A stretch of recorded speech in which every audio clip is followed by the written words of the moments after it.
Before we begin, I should just let everybody in court know that we'll be observing a minute's silence at 12 o'clock in memory of the victims of the Grenfell fire. I hope I'll receive a prompt for that, if I'm not obviously remembering it spontaneously. Yes, I think we'll be prompted by the PA system in all likelihood. Yes, Mr. Craig. Lords, I appear in this matter for the first appellant, Gany, with my learned friend Mr. Lilly, to your right. The second appellant, whom, without disrespect, we will refer to as Azif, appears by Miss Provisa, Queen's Counsel, with Mr. Greeno, and the respondents are represented by Mr. Boyle, Queen's Counsel, Mr. Wilson, Queen's Counsel, and Miss Bryan.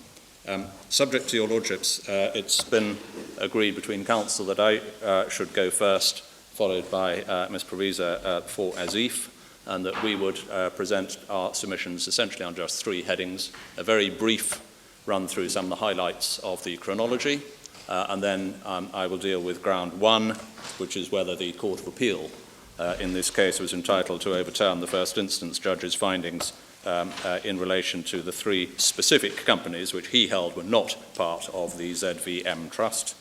And the third heading will be ground two of the appeal, which is whether the Court of Appeal was entitled to overturn the first instance judge's ruling that the appointment of the trust assets, whatever they were, should not be set aside. Ms. Provisa will then sweep up with any additional submissions she may have on those two grounds, and will then address you on the two other grounds of appeal which are specific to her client. So could I move straight to walking briefly through the chronology, and I apologise in advance if we're having to take matters at quite a rapid pace. There is a certain amount to get through in the day that we have, and I'm meant to be sitting down about 15 minutes after the minute's silence. So if I could invite your attention to the chronology. If you're working electronically, that'll be page 3286, or in the separate hard copy bundle. You'll see, as a result of some debates between the parties, there is a colour coding, but I don't actually think anything is likely to turn on the disagreements that have emerged. And for the purposes of introduction, I just wanted to introduce you to a couple of the significant points in the chronology, starting on the second page of the table, so page 3288. You'll see the first entry there, 24th of September 1982. The ZVM Trust is established, and you're given the a bundle reference in the right-hand column. I think nothing turns on the detail of the terms of the trust, apart from what is recorded in the chronology, which is that the settlor is declared to be Anita Yuen, who was a lawyer in a Hong Kong firm of solicitors, Johnson, Stakes and Master, and that the original trustee was a company called Schweizerisch Finanz Limited. And it is common ground that it was a discretionary trust, of which the original patriarch of this family, who everyone refers to as MAR, and his spouse and issue, and their spouses and issue are part of the discretionary class. And then the next date, just to draw to your attention, is three items below that. 19th of March 1983, a company called Marley Investment SA, abbreviated to MISA, is appointed as trustee in place of Schweizerisch Finanz. And then the three items below that, 23rd of November 1989, Gany, my client, is incorporated in the British Virgin Islands. The only point in drawing that fact to your attention and that date is that you will see as we move on that is some 3 or 4 years before it became a trustee. It was incorporated back in November 1989, and again, although nothing turns on the detail, the fact is that the accounts, the annual accounts for Gany, are in the bundles. If I could just give you the reference, they start in bundle 8 at page 2237. You don't get anything from the detail of their annual accounts, but the fact that it was a company in existence carrying on business of investment and investment management, owning assets, making profits, and so on for years before it became a trustee, will be a relevant factor in the assessment of the issues under appeal. So I just ask you to note that as we go. And then 2 items below that, 25th of October 1990, Schweizer Holdings, not to be confused with Schweizerisch Finanz. Schweizerisch Finanz was the first trustee. Schweizer Holdings is one of what have been referred to as the 3 companies, which are or are not assets of the trust, depending on your view of things, and we just draw the date of its incorporation, October 1990, to your attention. 3 items below that, 17th of December 1992, ECL BVI is incorporated. Again, it's just the date, the fact of incorporation then. ECL BVI is one of the other 3 companies, which either is or isn't a trust asset. And the next item but one is the third of the 3 companies, 23rd of March 1993, Sedilla BVI is incorporated. And then the very last entry on that page, 15th of November 1993, MISA, Marley Investment, is removed as trustee, and my client becomes trustee on that date, 15th of November 1993.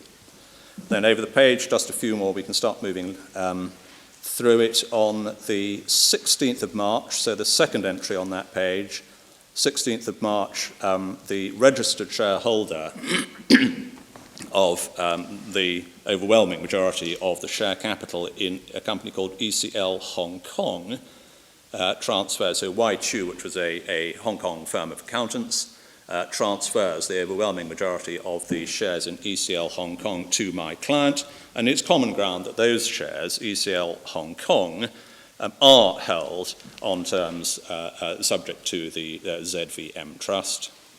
And then 18th of March, ECL BVI allots a share to Gany, and you'll see there's a little bit of a disagreement about what is or isn't verified by the record, but it is certainly the case in black that ECL BVI did allot a share to Gany on the 18th of March.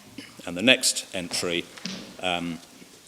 which either supports or doesn't support either side, and I think the judge ultimately found it entirely neutral, is that the original patriarch, now deceased, MAR, signed a letter on the 1st of July 1994 declaring that he had given and already allocated whatever he wanted to give to his family members and nothing is pending.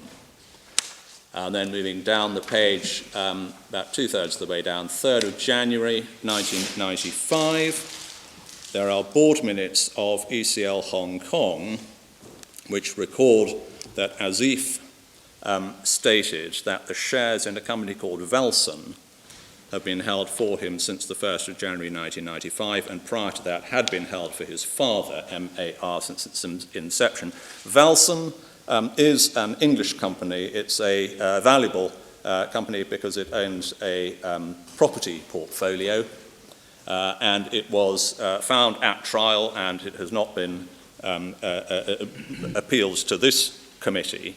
It was found at trial that those board minutes have the effect they purport to have, which is that ECL Hong Kong does indeed own the assets, the shares in Velson as nominee for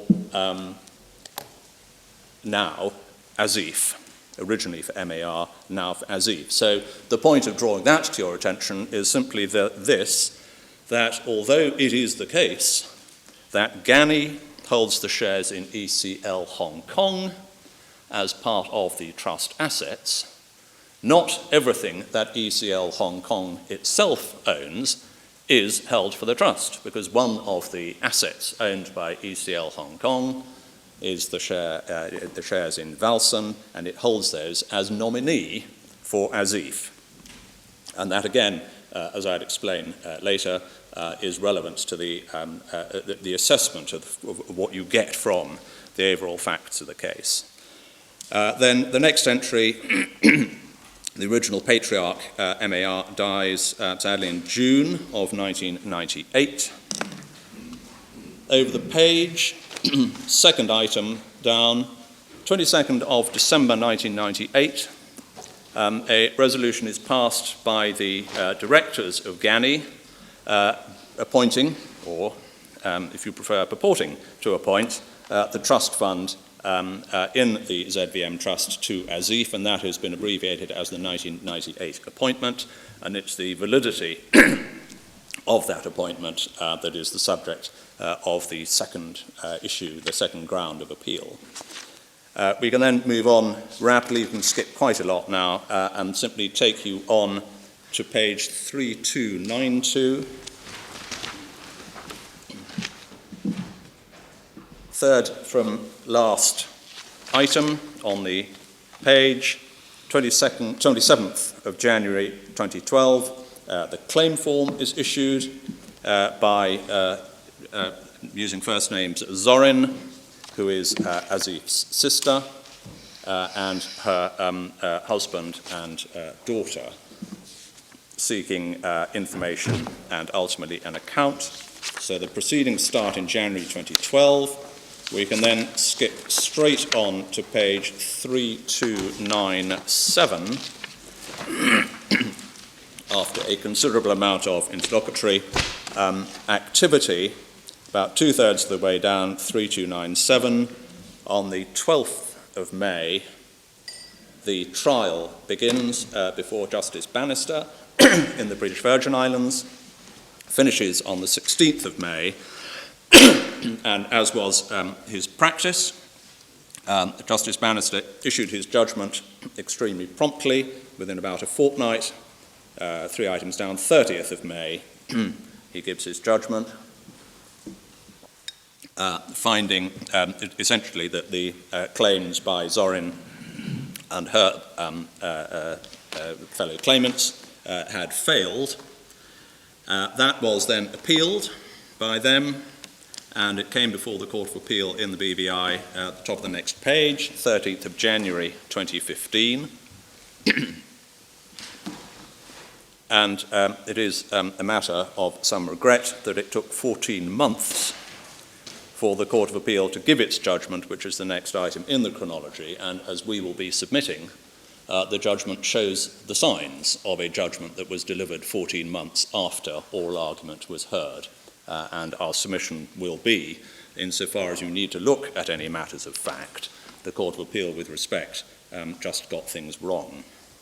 Those, I think, are the only highlights in the chronology that we wished to draw to your attention. And I can move straight to the first of the grounds of appeal. And the question in ground one is whether or not the Court of Appeal was entitled to overturn Justice Bannister's ruling, which was that the only valuable assets in the ZVM Trust in December 1998, when the 1998 appointment was made, were the shares in ECL Hong Kong, which it is common ground were part of the trust assets. So if I could just invite your attention, if you're in the hard copy in Bundle 1, page 191, the first instance judgment starts at 173. Just to give you the conclusion on this particular point, page 191, paragraph 69. Page 191, paragraph 69, having gone through the evidential material starting at page 189, where there's the heading at 189, discussion, what were the trust assets, you'll see he reaches the conclusion, having considered the evidence, paragraph 69. For these reasons, I find that as at the 22nd of December 1998, which was the date of the 1998 appointment, the only assets of the trust were the ECL HK shares. The Court of Appeal overturned his judgment on that point, and they found, as I indicated, that the shares in 3 further companies were also trust assets, the 3 companies being Schweitzer Holdings, Sedilla BVI, and ECL BVI. And again, just to give you the point of reference for that in the Court of Appeal judgment, their judgment starts on page 211.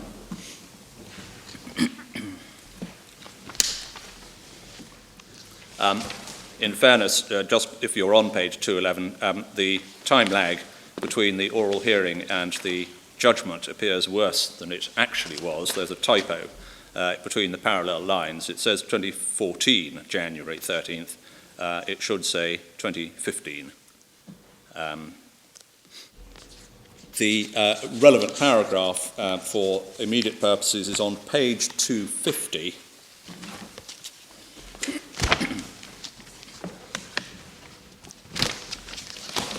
Where at paragraph 86, the Court of Appeal says this: the overwhelming evidence that was before the judge indicated that in addition to the ECL Hong Kong shares, Gany also held shares in ECL BVI, Sedilla BVI, and Schweitzer Holdings.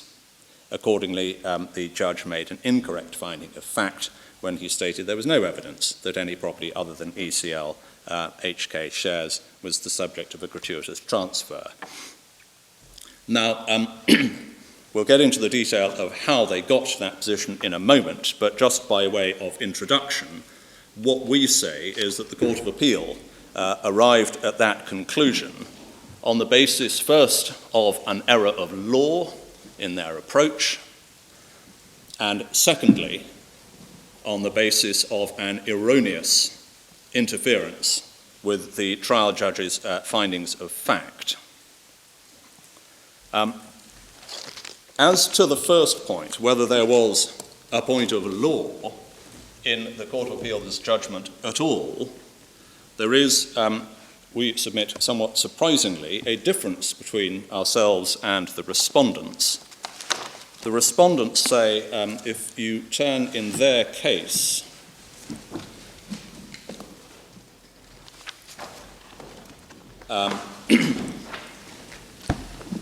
if you were working electronically, page 3384,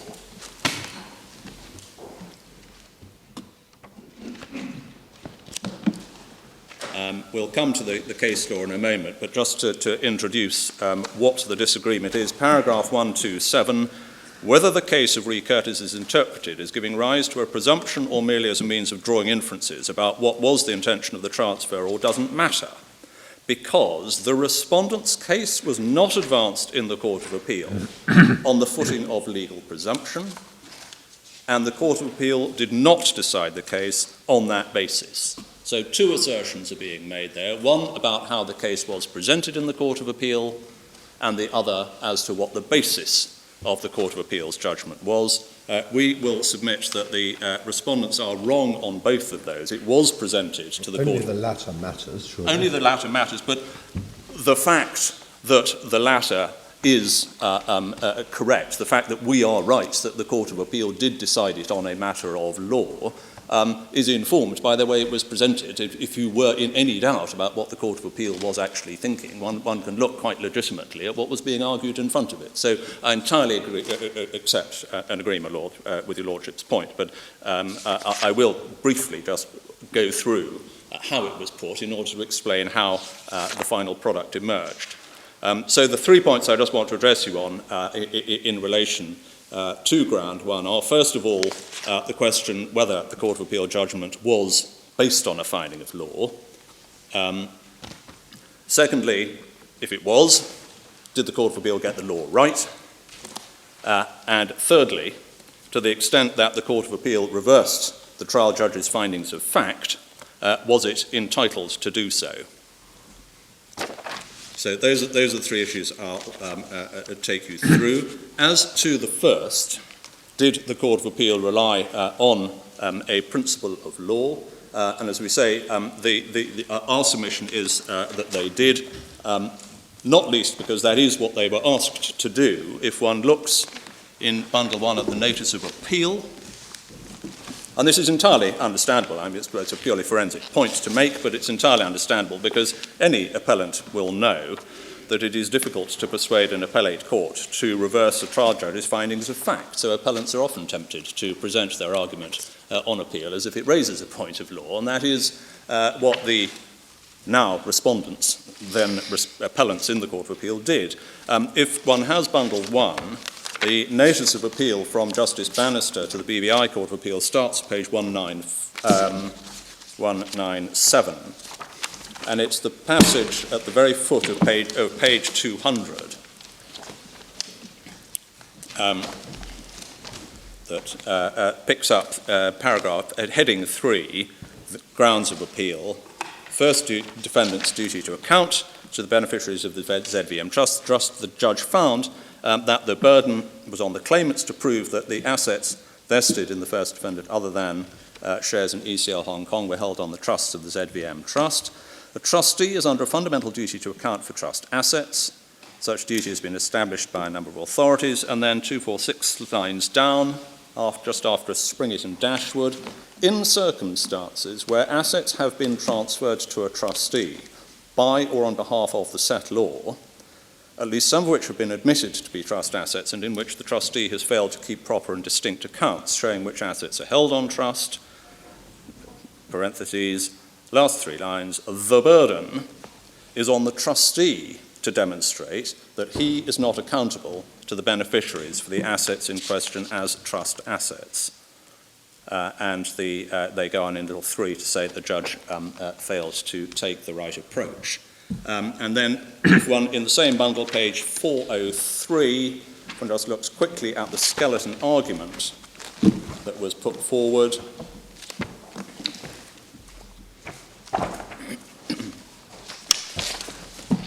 The relevant sections. Sorry, can you give me that page? The skeleton starts at page 403. Thank you.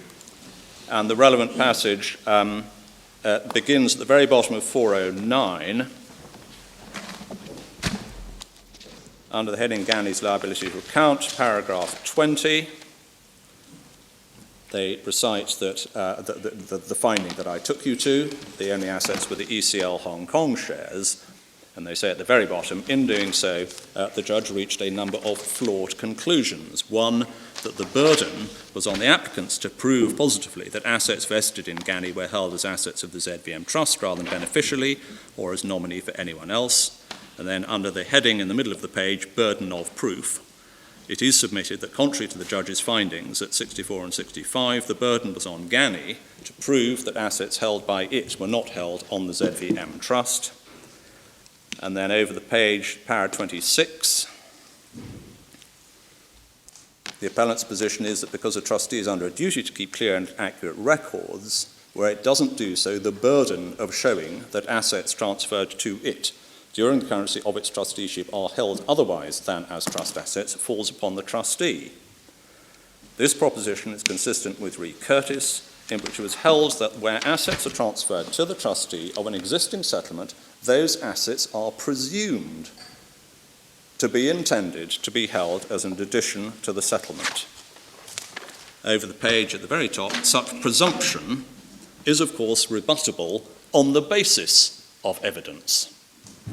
Applying Re Curtis, it is to be presumed that. Re Curtis is being presented as establishing a presumption of law which is rebuttable by evidence. And if you look at the very top of the next page, it is quite clearly being said, para 31, therefore, it is submitted that the judge erred in law by finding that the burden of proving assets held by the ZVM Trust fell on the appellants. So that's how it was put, and I won't take you to it, but in the transcript of the hearing, bundle 4, page 1457, one gets more of the same. That is how the matter was decided by the Court of Appeal. If we go to page 244 in the same bundle, 244,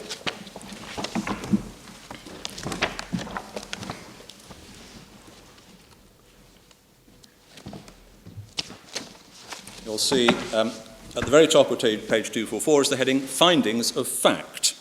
which start with paragraph 68, with none of which we are in fact concerned on this point, because one then goes on to page 247, and two-thirds of the way down 247, we have a new and different heading, burden of proof. So we have clearly moved from the findings of fact, which are dealt with between paragraphs 68 to 78, to the question of legal principle, the burden of proof, which is dealt with in paragraphs 79 onwards. And without labouring the point too much, in paragraph 80, the principles of the decision in Re Curtis Trusts are clear.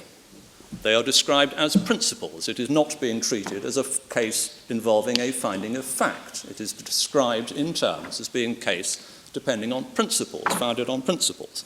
The principles of the decision in Re Curtis are clear. If the settlor of a trust subsequently transfers or vests further monies or assets in the trustee, then a presumption arises that those further assets are to be held by the trustees on the same terms as the original trust. Similarly, if a person purchases property in the names of the trustees of a settlement previously made by him, there is a presumption that he meant to add the property to the trust fund. That is the legal basis of the Court of Appeal's decision, and it is quite clearly proceeding by reference to a legal principle which it understood had been advanced to it and which it was accepting, that there is a legal presumption which is rebuttable by evidence. I won't read the next 9 paragraphs, but for example, in 81, 4 lines from the end, again, the principles of Re Curtis Trusts are clearly applicable to the present case. The ECL HK shares, whatever their value, are presumed to be held by Gany. Again, in 82, 2 lines from the end, the evidence that there must be a presumption that the ECL BVI was held as an asset of the trust, and that presumption has not been rebutted. And then in 83, they deal with the next company, Sedilla, and again, 3 lines down, no or no sufficient evidence to rebut the presumption. 84, don't accept the proposition, adumbrated, so not a finding of fact, but the position adumbrated by the learned judge, namely that if Zorin wished to challenge the contention that the only assets in the ZVM trust, leaving aside the immaterial $100, the onus must be on them to show that the account is deficient. As indicated earlier, this position runs contrary to the principle that was established in Re Curtis, which is applicable to the appeal, in fairness to the judge, even though the principle to be extrapolated from Re Curtis was brought to the judge's attention, much as emphasis was not placed on it, neither was the authority for the principle cited to the judge. So, and it goes on, principle and presumption appearing again and again throughout the section, which ends at paragraph 90. And it ends at paragraph 90 by saying, by asking the wrong question and incorrectly placing the burden of proof on Zorin, the learned judge fell into error in concluding that the ZVM trust only contained assets in the form of the ECL HK shares. In our submission, it is entirely clear that the decision was based by the Court of Appeal on a finding that Re Curtis establishes a legal presumption that if an asset is transferred by a settlor to a trustee of a pre-existing trust, there is a legal presumption that the asset falls under the terms of the trust. And although the judgment then goes on to deal with a separate issue, namely whether or not the 1998 appointment was made on the basis of a misconception, which is the heading at the very bottom of 251, it is also perhaps significant, finally, on this point, to note on page 253, if you were in any lingering doubt of the basis of the decision, para 96, leaving aside the other significant companies, that's the 3 companies, which are presumed by law to form assets within the ZVM trust. The judge felt there's no evidence of any significant assets. They say in terms presumed by law. So in our submission, there really can't be any doubt about it. After a certain amount of debate, that is in fact what the statement of facts and issues says at paragraph 63.1, it may not be necessary to get it out, but just for your note, paragraph 63(1) of the Statement of Facts and Issues records the parties' agreed position that so far as Gany, the Court of Appeal decided if, after establishing a trust and transferring assets to the trustee, the settlor subsequently transfers further assets to the trustee, there is a presumption of law that those further assets are to be held on the trusts of the original trust. In our submission, that is a correct summary of what the Court of Appeal decided in this case. With that in mind, then, if we can then briefly look at paragraph 101 of the respondent's case. So that's going to be electronic page 3376.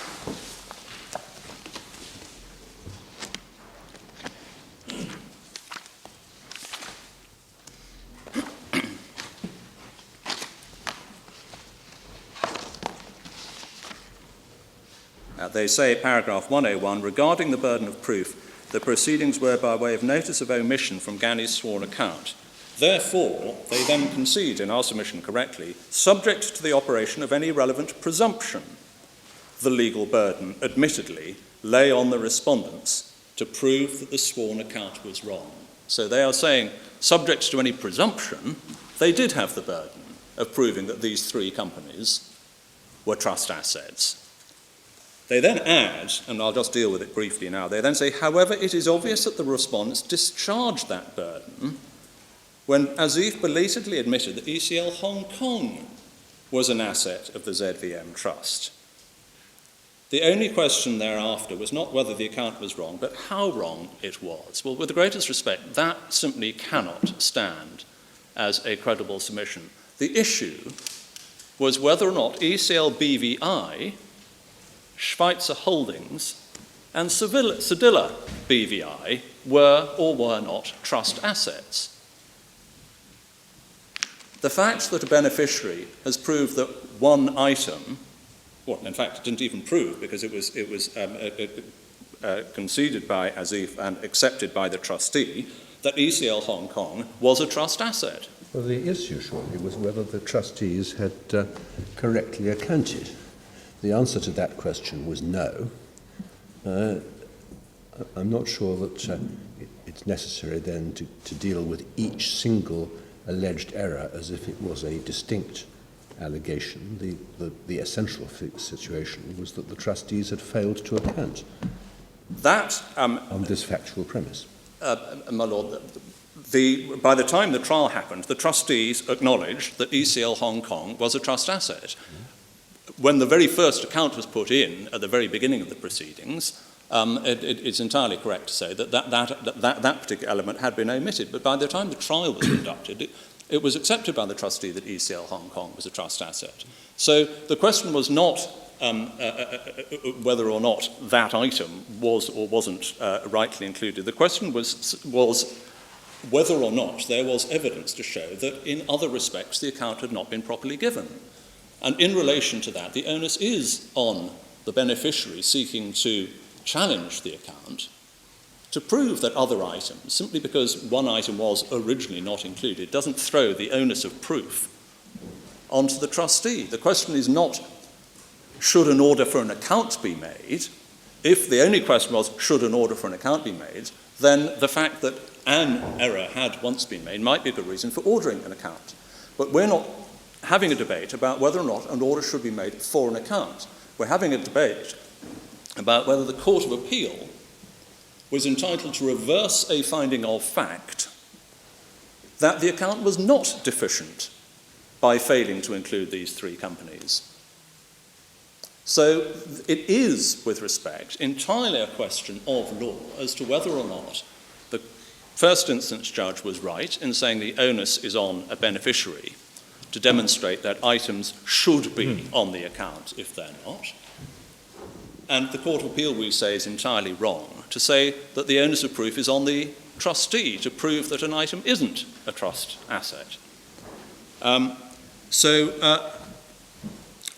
We may just also draw your attention to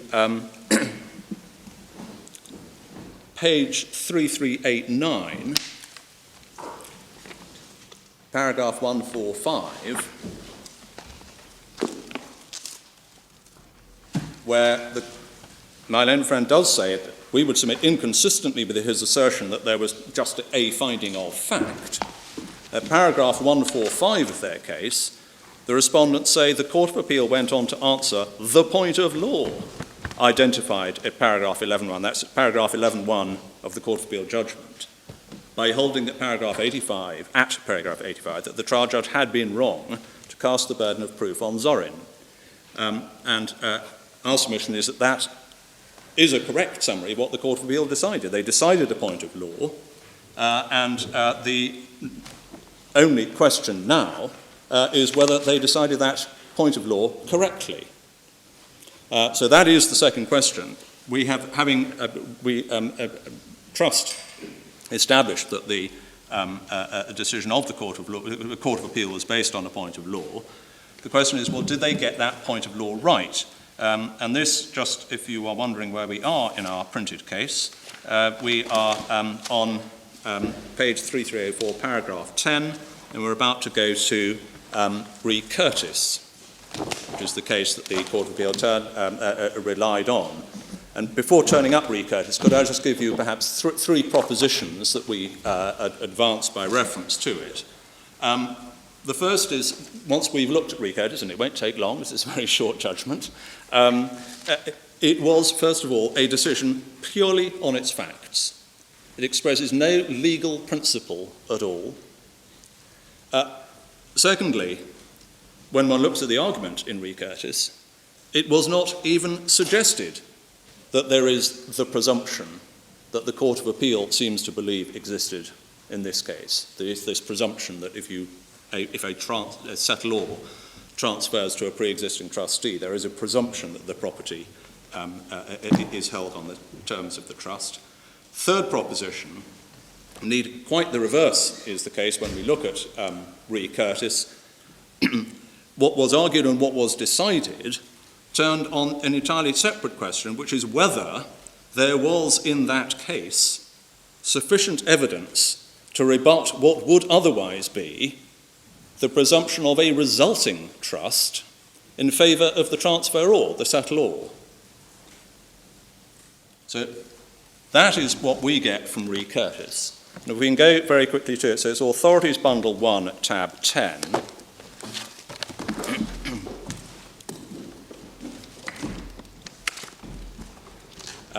Or if you're electronic, page 3700.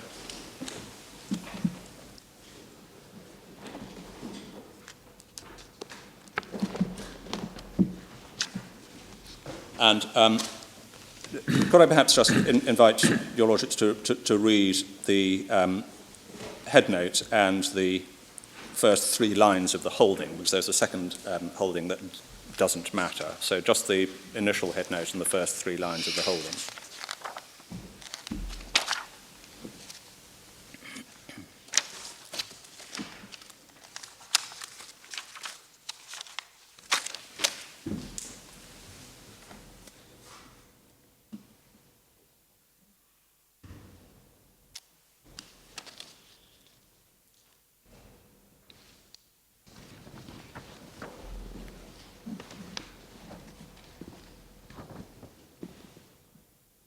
And if you read that, you'll see just, it's perhaps instructive when just assessing how much was decided in this. One just looks at the facts on page 3701. You'll recall that there's the initial purchase of stock, and then another £2,000 comes along. And the bank, about a third of the way down the page, writes to the transferor, and they ask him to inform them whether the £2,000 should be bought in his own or in his trustees' names, and whether he had any consols in his own name, of which they didn't have any knowledge. And Mr. Curtis, the transferor, the putative settlor, sent no written reply to this letter, but called at the bank, spoke to one of the clerks upon the subject, and he then returned the letter of the 13th of August, which asked that question, having written a memorandum on it in these words: August 17th, make the investment in the trustees' names. So he actually referred to them as the trustee's name. So that was the evidential basis on which the court was being asked to decide whether the top-up, the £2,000 worth of consols, were or were not held on the trust. Just over the page, page 3702, you'll just see just above, halfway down the page, on the death of Mr. Curtis, the question arose whether the sum of £2,000 consols was intended by him for an augmentation of the trust fund, or whether there was a resulting trust for himself. And the trustees accordingly transferred that sum into court under the Trustee Relief Act, and then counsel for the petitioner, you see, contends that the sum of £2,000 was intended as an augmentation of the trust fund. It was not intended, not affected by a subsequent deed. And then halfway down that paragraph, the rule is well established that where a father transfers a fund into the name of his child in the absence of evidence to the contrary, it's presumed to be an advancement. So reliance was placed on the fact that the trust was for the benefit of the wife and children. And so by sort of analogy, he was saying, well, you apply the presumption of advancement. If a father places funds available for the benefit of the children, he's presumed to be advancing it beneficially for them. The same principle must apply to a transfer into the names of trustees of his marriage settlement. There could be no reason for his selecting those persons unless he wished them to hold it on the same trusts as the original fund. If he'd meant it for his own benefit, he would have informed them what he'd done and obtained their consent. And you'll see exactly that submission effectively reflected in the judgment of Sir James Bacon over the page, where he says, I don't say that this case is so clear as to be beyond doubt, but the evidence seems to me sufficient to enable me to pronounce an opinion as to the intention of the testator. So he is plainly not deciding this case by establishing any legal principles at all. He's simply looking at the evidence and saying that the evidence entitles him to draw a conclusion as to what that particular transferor's intentions were. When he directed the sum of £2,000 to be invested in the names of the 4 trustees, he did not communicate to them what he'd done, and it must therefore be presumed that he intended them to take it on the character of in the character of trustees only. Just pausing there, he uses the word presumed. What he means is inferred in context. He's not saying there's legal presumption. He's just saying he infers that that was the intention from the evidence. He placed the fund in their names by a deliberate act. What was his purpose in doing this? Why did he select these 4 persons out of all the rest of the world? It's contended that he intended a resulting trust for himself. What reason is there for supposing this?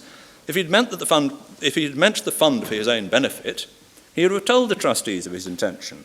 He didn't, as he didn't do so, he must be presumed that he intended it to be held. Again, we submit that that means inferred. It is inferred that he intended it to be held upon the same trusts as the trust for which it was added. So our submission is that that very short judgment was simply, as its opening 2 lines say, a decision on the evidence as to what the intentions of that particular transferor were. And the Court of Appeal, in our submission, was entirely wrong in this case to take it as authority for any proposition that there is a legal presumption which reverses the burden of proof if a transferor transfers to trustees of a pre-existing settlement any further property. The fact that re Curtis is simply a decision on evidence as to whether or not what was otherwise going to be a presumption of advancement to the child was reversed. The fact that that is the correct interpretation of re Curtis is vindicated by some remarks in Van der Velde and the Inland Revenue Commissioners.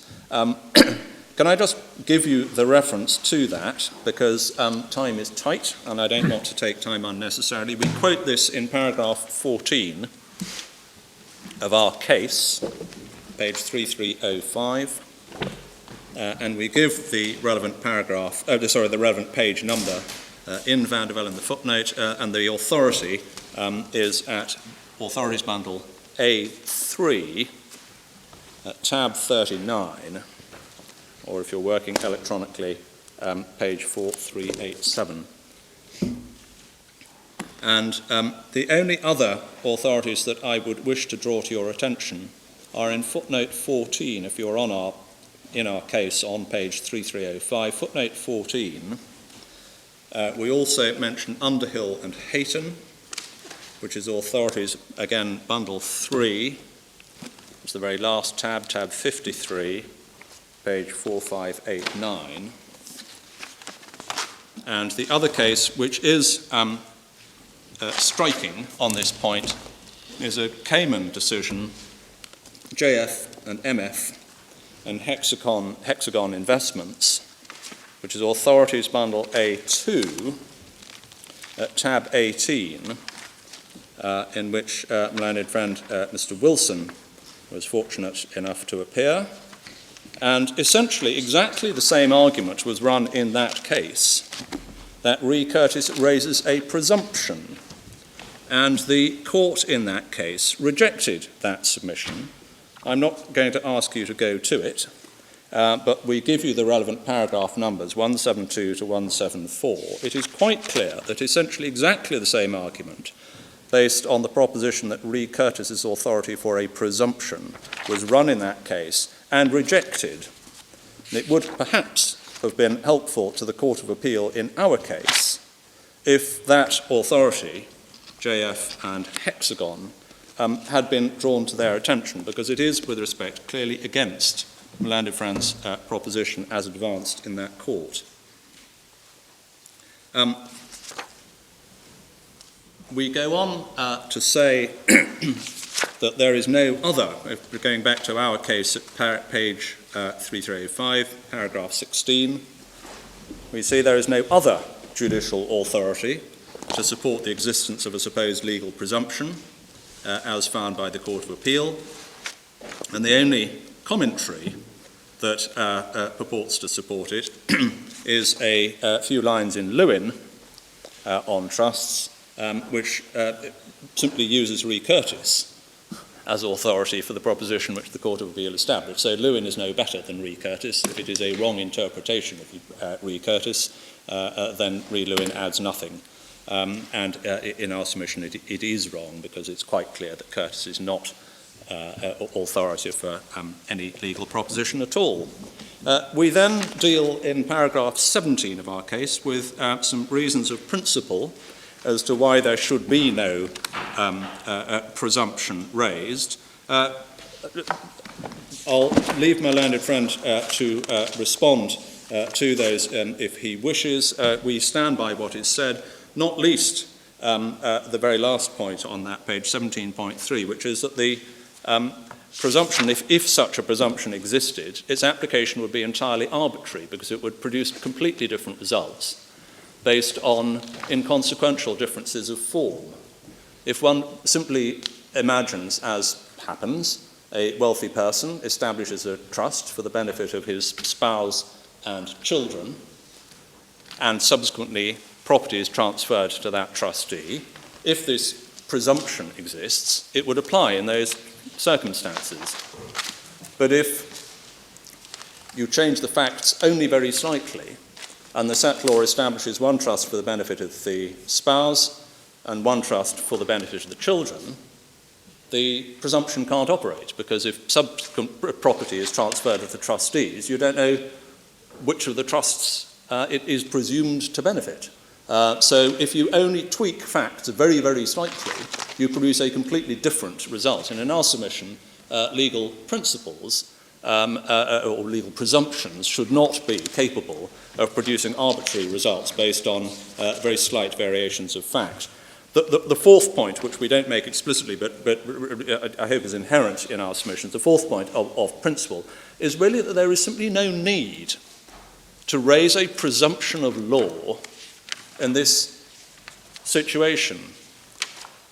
If a settlor establishes a trust, and if he subsequently transfers property to the same trustees, the fact of the pre-existing trust and the subsequent transfer is a bit of evidence that can be used, as it was used in Re Curtis, to infer the settlor's intentions. It is a perfectly useful piece of evidence, capable of being a perfectly useful piece of evidence, which may be more or less persuaded depending on other bits of evidence. But to elevate those circumstances to the level of generating a presumption of law is, in our submission, wholly unnecessary, and it is, in a sense, giving exorbitant significance to merely factual circumstance. So, for those reasons, we would submit, just going back to our case at page 3307, paragraph 18, we submit that on the second of the 2 points under ground one, we've established that the Court of Appeal proceeded on the basis of a finding of law, and our second proposition is that that finding of law was wrong. It was wrong on authority, it was wrong on principle. The third subsidiary question under ground one is insofar as the Court of Appeal made findings of fact which purported to did overturn the factual findings of the judge below, we submit that the Court of Appeal adopted an entirely illegitimate approach, failed completely to apply the correct test for an appellate court contemplating reversing a judge's findings of fact, and given the 14-month delay between oral argument and the delivery of the judgment, in our submission, there is every sign that the court, with greatest respect, had lost its grip on the factual detail and simply made a number of errors. In order to deal with this as efficiently as I can, could I draw your attention to paragraph 80 in the Court of Appeal's judgment, so that's bundle 1 at page 248.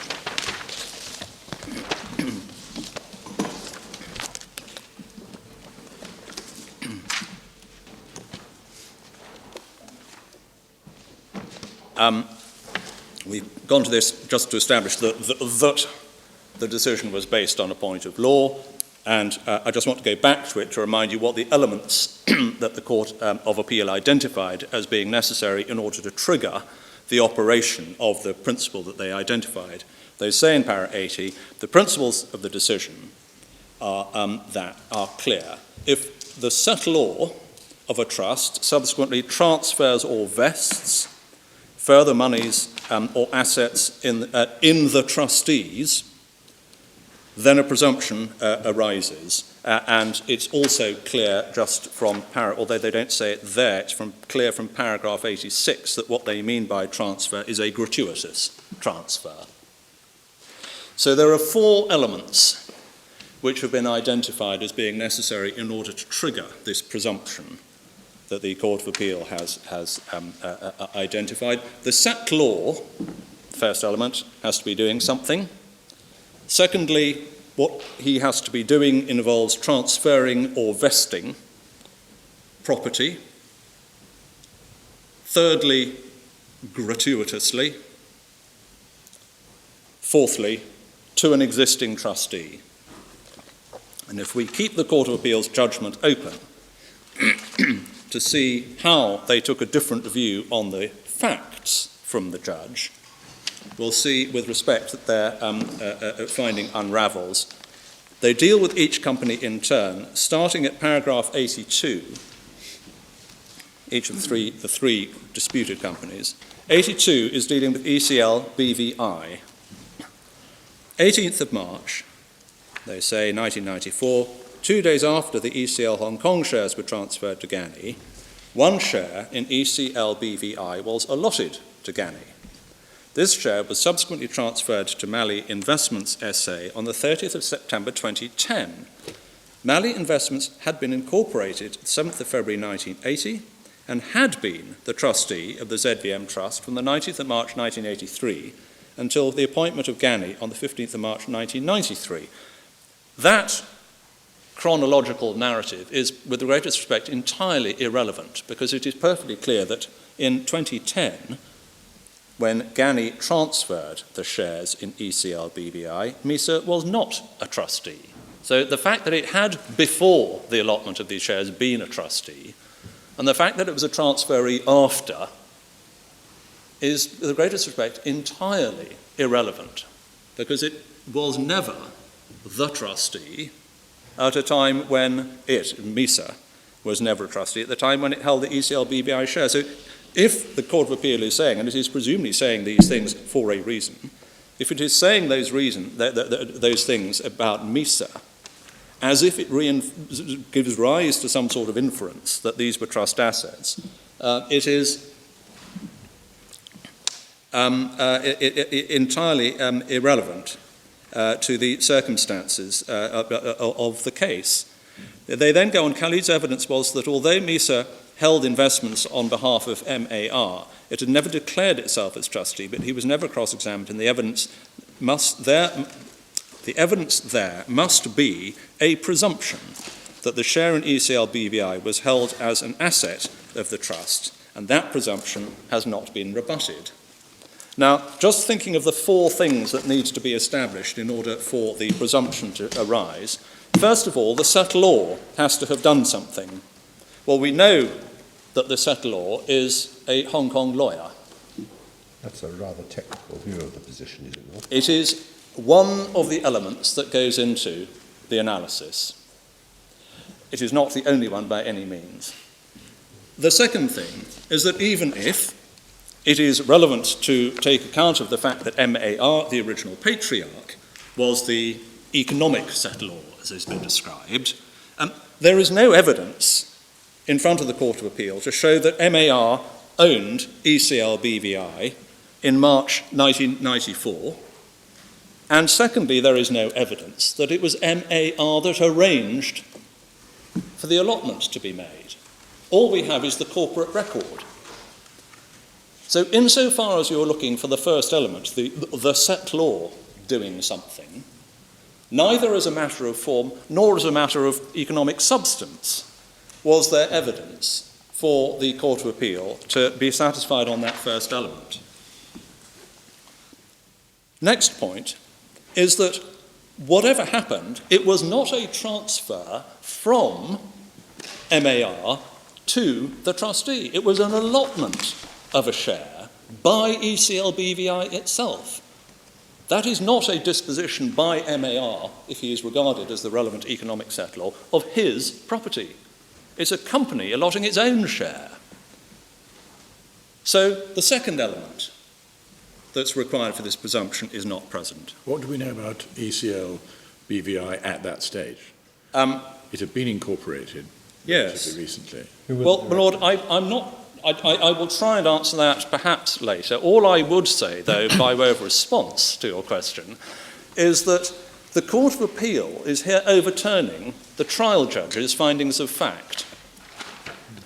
If the Court of Appeal thought there was some relevant factual piece of evidence in front of them that demonstrated that the trial judge's views on ECL BVI were perverse, contrary to the evidence, or overlooked some significant point of evidence, the Court of Appeal's judgment has to say so. I understand your curiosity, but from the perspective of analysing whether the Court of Appeal's judgment is actually a justified interference with the trial judge's findings of fact, if there isn't an answer to your question in the Court of Appeal judgment, then the answer doesn't matter. Who owned the shares of ECL BVI and who were the directors?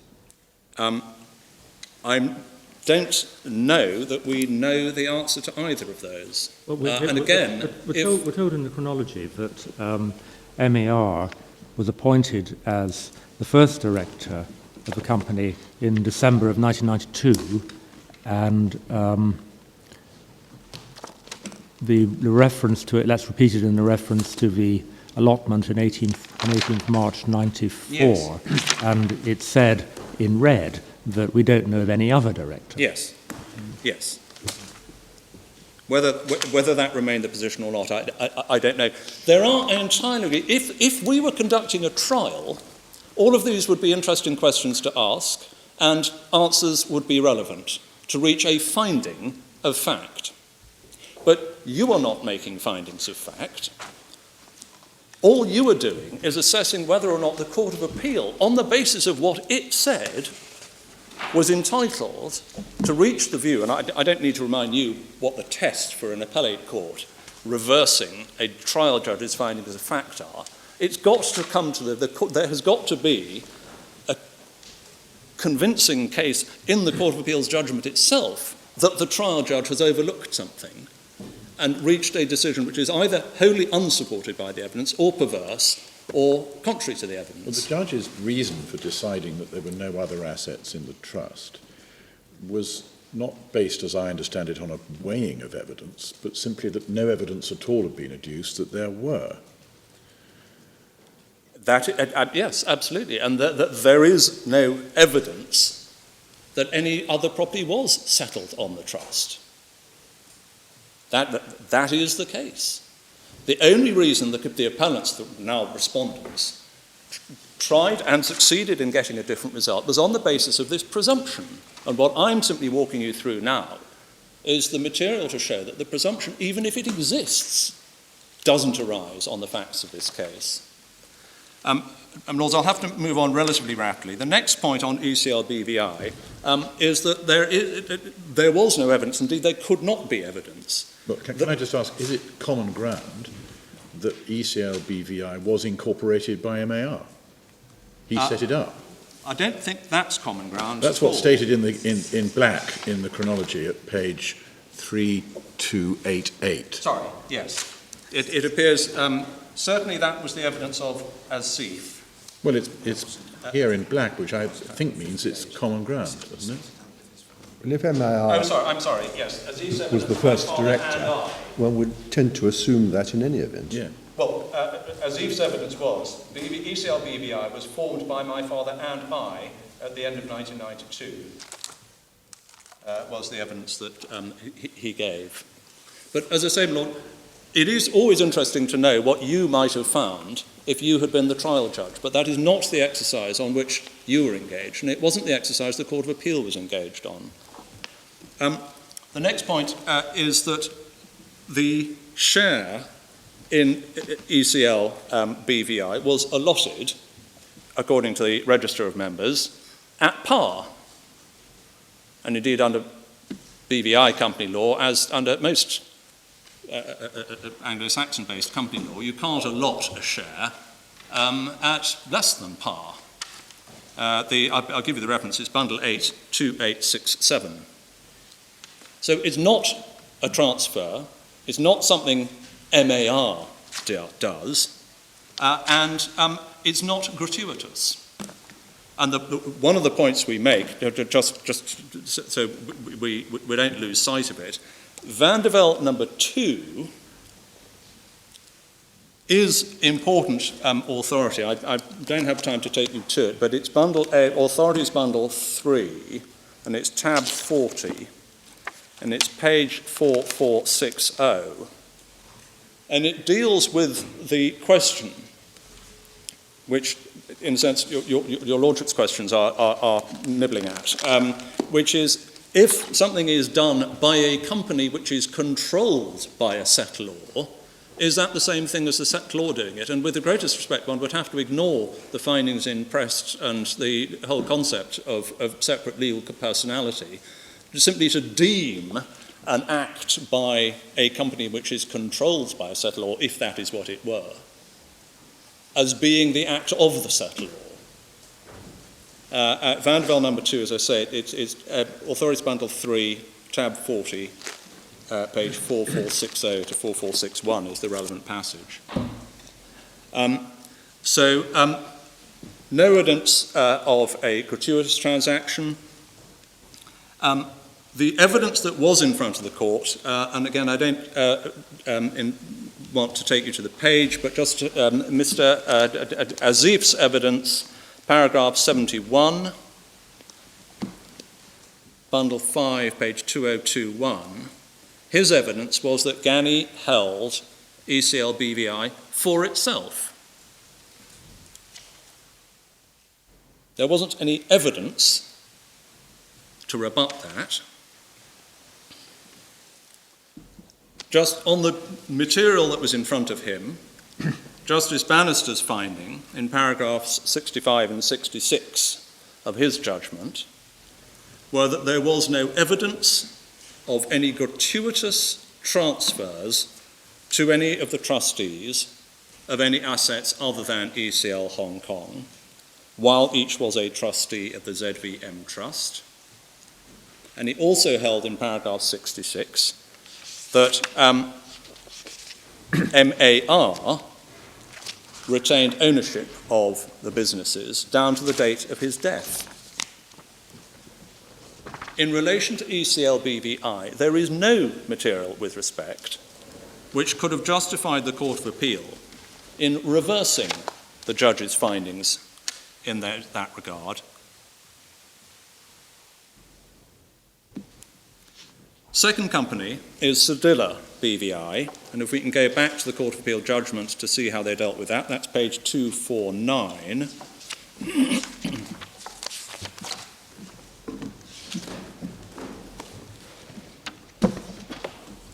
Paragraph 83. Sedilla BVI, according to Azif, was beneficially owned by Gany. Again, they say in the second sentence, on Azif's evidence, if none other, this was an asset held by Gany on the trust. And there is no or no sufficient evidence to rebut the presumption. It is therefore clear that there were assets vested in Gany, which it held as trustee of the ZVM Trust. Well, with the greatest respect, the first and the second sentences are non sequiturs. And the second sentence is wrong. As a matter of record, Azif's evidence was not that Gany held the shares in Sedilla BVI as a trust asset. His evidence was that Gany held Sedilla BVI beneficially. So not only is there a non sequitur in para 83, there is simply a complete failure to record correctly what the evidence before the trial judge was. And again, it's paragraph 71 of Azif's witness statement, bundle 5, page 2021. It's presumably common ground that Sedilla's shares were vested in Gany. They certainly were with Gany in December 1998, but yes, I was they going don't to be appear my in next chronology point. because nobody seems to know when. Exactly. So when you're running through the four elements, there is no evidence before the Court of Appeal to justify the conclusion that the transfer to Gany, or the allotment to Gany, whatever it was, occurred while Gany was the trustee. Gany only becomes the trustee in November 1993. There is no evidence that the shares were transferred after that date. And with respect, my learned friend's case at paragraph 99 is just wrong. Just can you remind me when Sedilla was incorporated? Sedilla is incorporated in March. March 93. Well then, So somebody must have been owning its shares between at least March and November 1993 when Gany became trustee. Gany may have been the shareholder from the beginning. So I need to move a little bit more quickly. So summarising, in relation to Sedilla BVI, the paragraph 83 of the judgment is a non sequitur. It is wrong on the evidence. Thirdly, there is no evidence that the shares in Sedilla were allotted or transferred to Gany while it was the trustee. Fourthly, there is no evidence before the Court of Appeal that any allotment or transfer was gratuitous. And there is no evidence that the allotment or transfer was effected by MAR. And given that combination of factors, with the greatest respect, the Court of Appeal had absolutely no business in reaching a conclusion that Justice Bannister's decision on the facts was perverse, because there simply isn't the evidential material to support their findings. Schweitzer Holding is the third of the three companies. sorry to slow you down. Did Gany ever disclose beneficial ownership of Sedilla in its accounts? No. The only asset of any value disclosed in its accounts in the relevant year is I think I'm right in saying, a loan from an associated company. That's a liability, isn't it? Sorry. No, an asset. It was loaned by an association. Oh, sorry. I was answering about ECL Hong Kong's accounts. I'm sorry. Are Gany's accounts here? Okay. We'll have a look at Gany's accounts. Sorry. I mean, as far as I can recall, the answer is no, but I'd like it to be. For sure. Schweitzer Holdings is the third company, and just going back quickly to the Court of Appeal judgment, we've seen they were working through the companies. Para 81 looked at ECL Hong Kong, 82 at ECL BVI, 83 at Sedilla. They then, in paragraphs 84 and 85, turned to the law, and then they reached the conclusion, which I've already read to you in paragraph 86, the overwhelming evidence that was before the judge indicated that in addition to ECL HK shares, Gany also held shares in ECL BVI, Sedilla Investments, and Schweitzer Holdings. It hasn't identified what the overwhelming evidence on which it is relying for that conclusion is. It does not identify anything to suggest that MAR did anything, or that the vesting of shares in Schweitzer Holdings involved him vesting his property in Gany. There's no evidence that the transfer or allotment was gratuitous, and there is no evidence that it happened at a time when Gany was the trustee. So for all those reasons, we submit on the third of the 3 points on ground one, we submit that the Court of Appeal, with the greatest respect, had no business interfering with the judge's findings of fact. And looping back to our first point, they clearly did so on the basis of an erroneous view of the law, because they thought that the onus was on the trustee to disprove that those three companies were trust assets, and that is the wrong approach on the law. So both on the law and on the facts in our submission, ground one is established. Going back to our printed case, we can pick it up at page 3310 now. I think we've covered ground. Oh no, sorry, there's one other point, 3310. This is just to pick up paragraph 25 in our case, to pick up the point I was foreshadowing when we went through the chronology, as to the capacity in which the transferee received any of the shares in the three companies. This is not a case like Re Curtis, where individuals received shares, received property, must have received the property either as trustees of the pre-existing settlement or on a resulting trust. The evidence showed that Gany, which is not a professional trust company, held different assets in different capacities. As I say, I think I've already foreshadowed that by mentioning to you that Gany existed as an investment company for at least 3 years before it became a trustee. So it was clearly trading, holding assets, incurring debts, and so on before it became trustee, and its accounts carry on showing that its main activity was investment. It's described as its principal activity.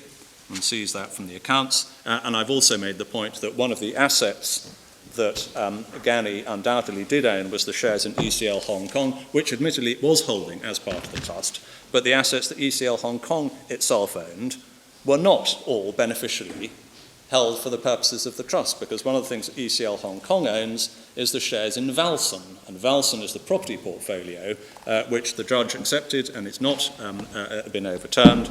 It was held as nominee originally for the first patriarch, and then for Azif. So that, I think, is all we wanted to say on ground one, or at least all I have time to say on ground one. If you can take it for granted, we've all read your case and we'll be studying it further. I'm grateful, if I don't cover anything, it's not because I'm abandoning it, obviously. Is it a reasonable inference, just before you leave it altogether, Mr. Crowe, that if it's shown that in a particular year of account an asset is in fact vested in a company, and nowhere can one find its ownership of that asset reflected in its accounts, then it probably holds it on some kind of trust? I quite accept there are other explanations, like the accounts might be wrong. But when one's just looking for some evidence in an evidence-thin environment, Absolutely. Is that a fair inference? Absolutely. And if you were a tribunal of fact, you would then have put to you submissions as to what the inference should be. Is that a resulting trust in favour of the transferor, bearing in mind, for example, Justice Bannister's findings at paragraph 66 of his judgment, that the patriarch held on to the beneficial ownership of the businesses until his death. He rejected, as part of one element of Aziz's case, was that there had been an inter vivos transfer. The judge rejected that. That finding hasn't been disturbed. So if you were the tribunal of fact, you would have to decide what, bearing in mind that the transferor was found to have intended to hang on to beneficial ownership of the business, that would have to go into the mix as part of the, as one of the factors in deciding whether or not the right inference is resulting trust for the transferor, who intended to hang on to everything, or settlement on the terms of a trust which has not been mentioned on the terms of the transfer. If this was a tribunal of fact, and absent any presumptions that pushed you one way or the other, in our submission the answer would be obvious. I don't have to make that submission. All I do have to say is that given that those are the findings of fact and the situation that was facing the Court of Appeal, there was, with respect, absolutely no basis for the Court of Appeal to say that the judge's decision was perverse.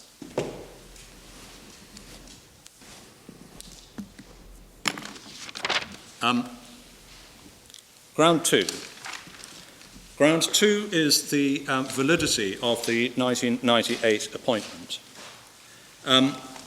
Before I get into the detail, could I just correct one point that's principally in a footnote in our case.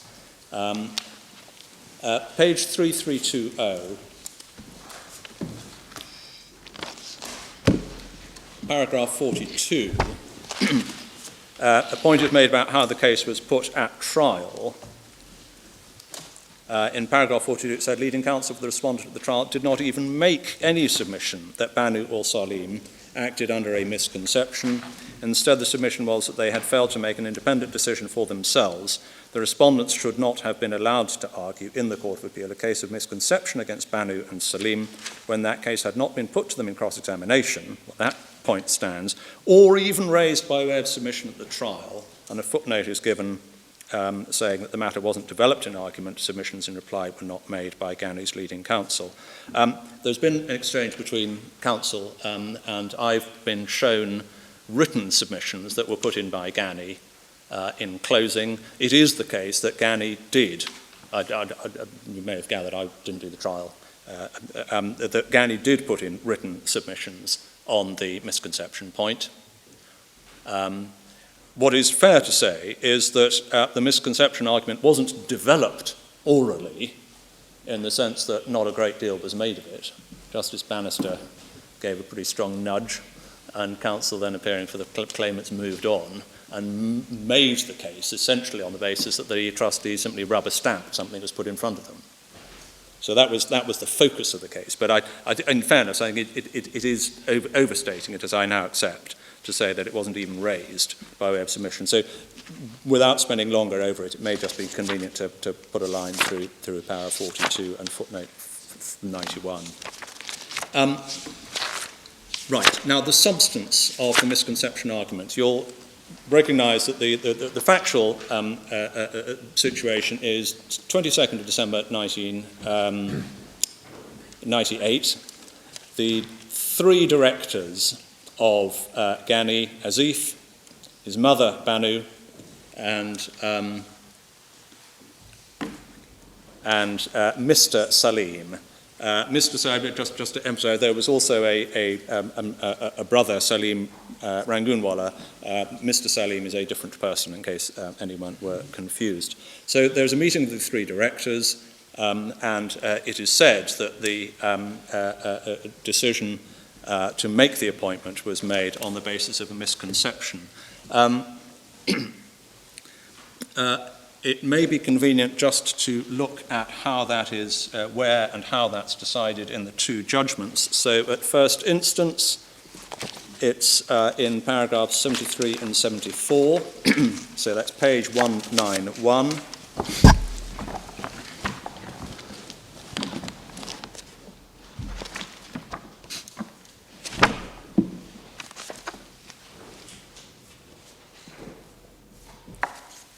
And your lordships, I imagine, have already read 73 and 74 to yourselves, but essentially what the judge is saying is that accepting that the only thing in the trust is the shares in ECLHK, no evidence was adduced to show that they would have amounted to anything substantial in December 1998, and Azif's evidence in cross-examination was the appointment was done on advice, that he knew that ECLHK had no assets, and that, as he put it, it was to close down a chapter.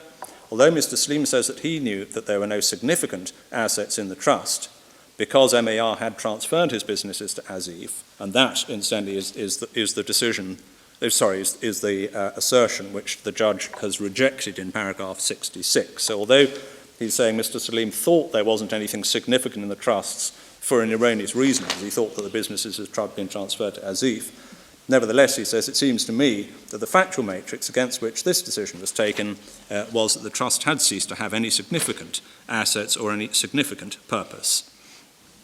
And so he says in 74, the appointment can't be impugned on the basis that the directors of Gany were labouring under a material misconception. The Court of Appeal reaches a different view, and we'll have to work through that in a little detail. But what I wanted to do to start was simply to identify the legal framework within which the argument under this heading is being made. Could I just check one point? I mean, the learned judge says that the factual matrix was the trust had ceased to have any significant assets or any significant purpose. Yes. Now, if you're right that the only assets ever owned were $100 plus ECLHK, yes, and ECLHK was an asset of no significance, then the trust never had true purpose. That must be the case. Yes, indeed. Indeed.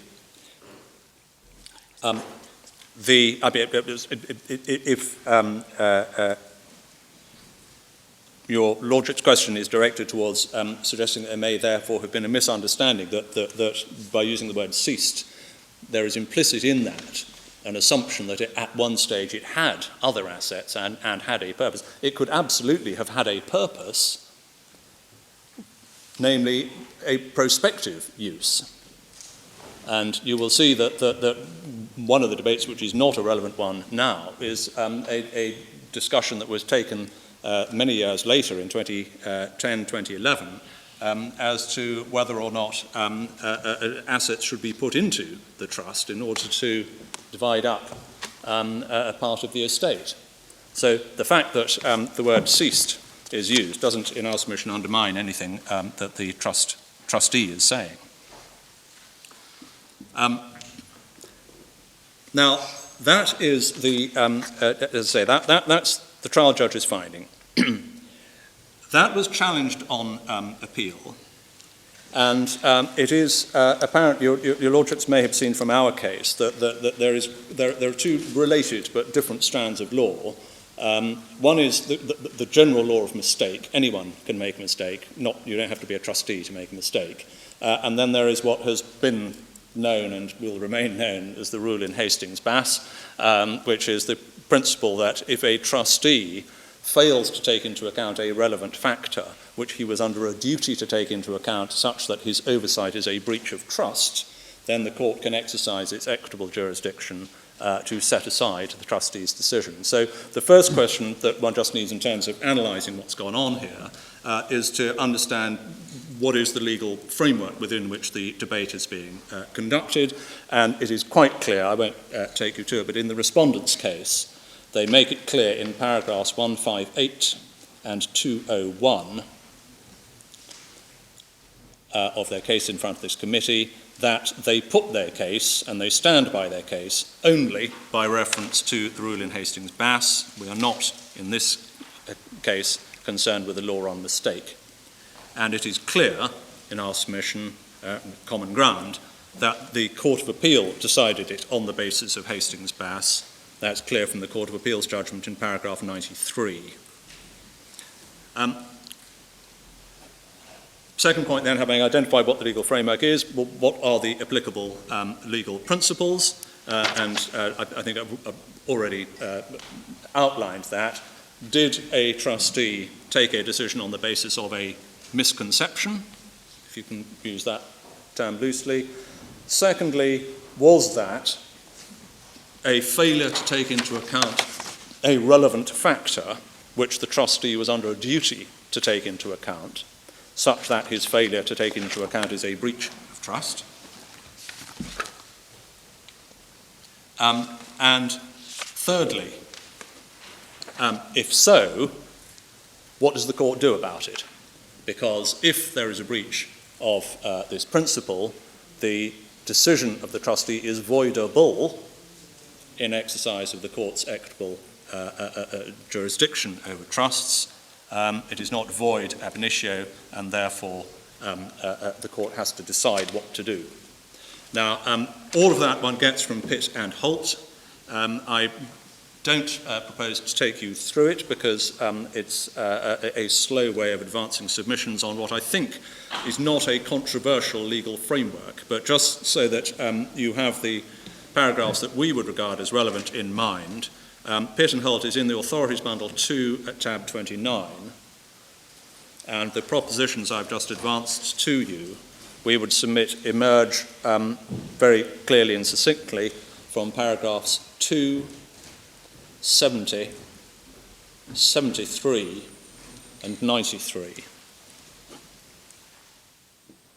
Can I have an electronic page number? Sorry, yes, of course. Paragraph 2 is page 4109. That's enough. And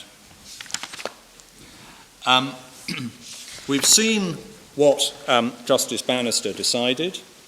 So applying the relevant legal principles, why did the Court of Appeal think it was entitled to come to a different conclusion?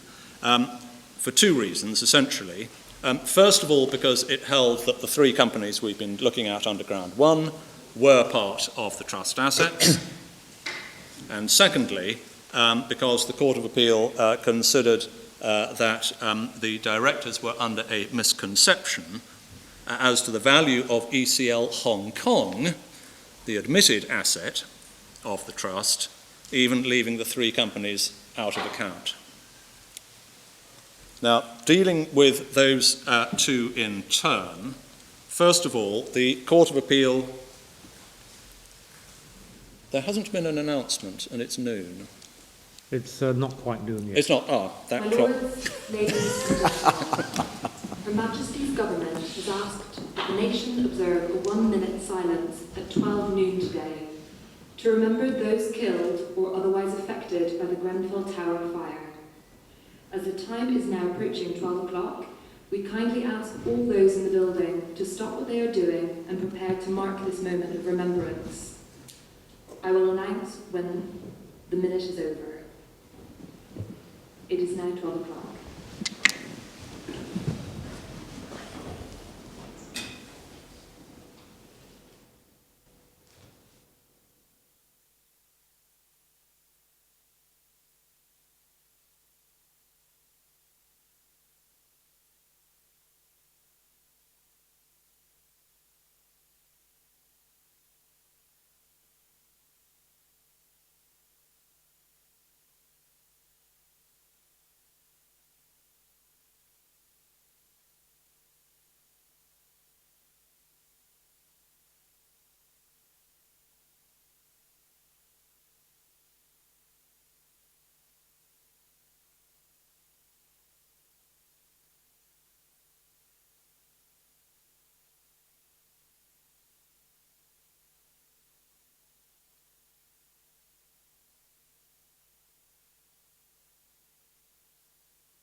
It is now 12:01.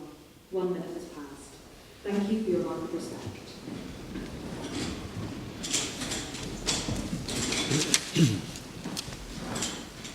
So, my lords, why did the Court of Appeal feel it was entitled to overturn the judge's findings of fact? The first answer can be seen in paragraph 103 of the Court of Appeal's judgment, page 255 of the bundle.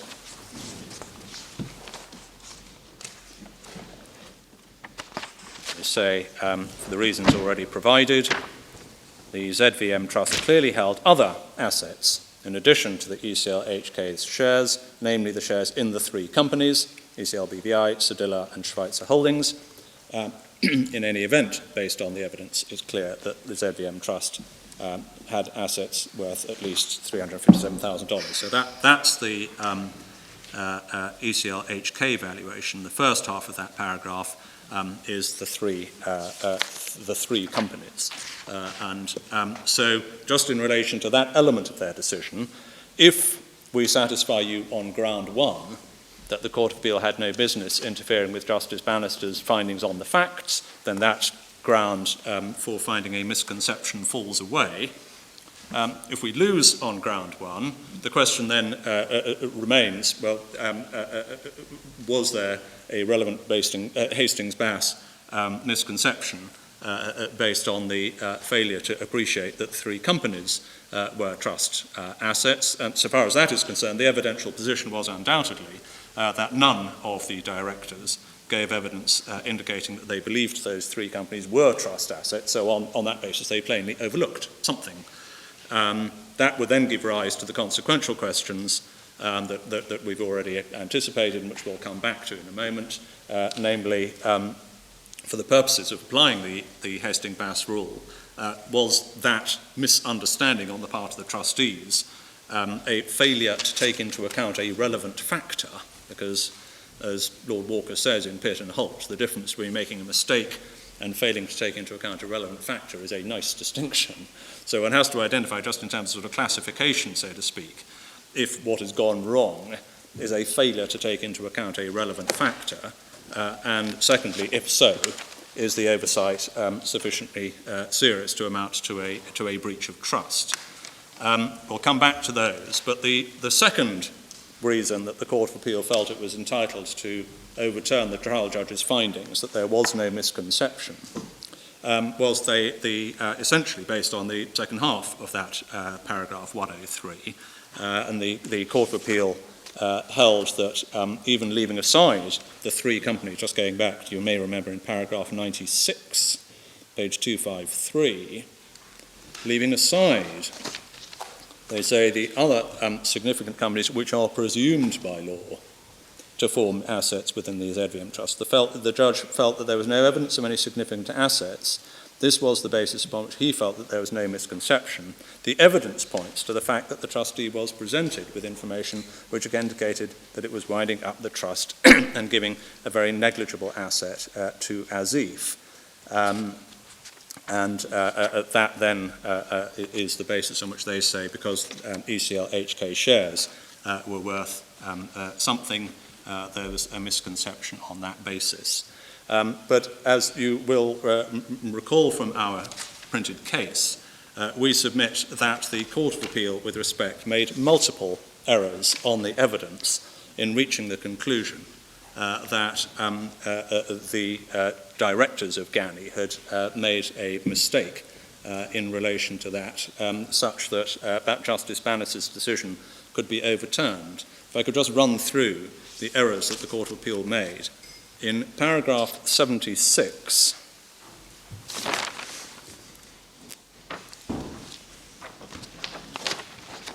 at page 246,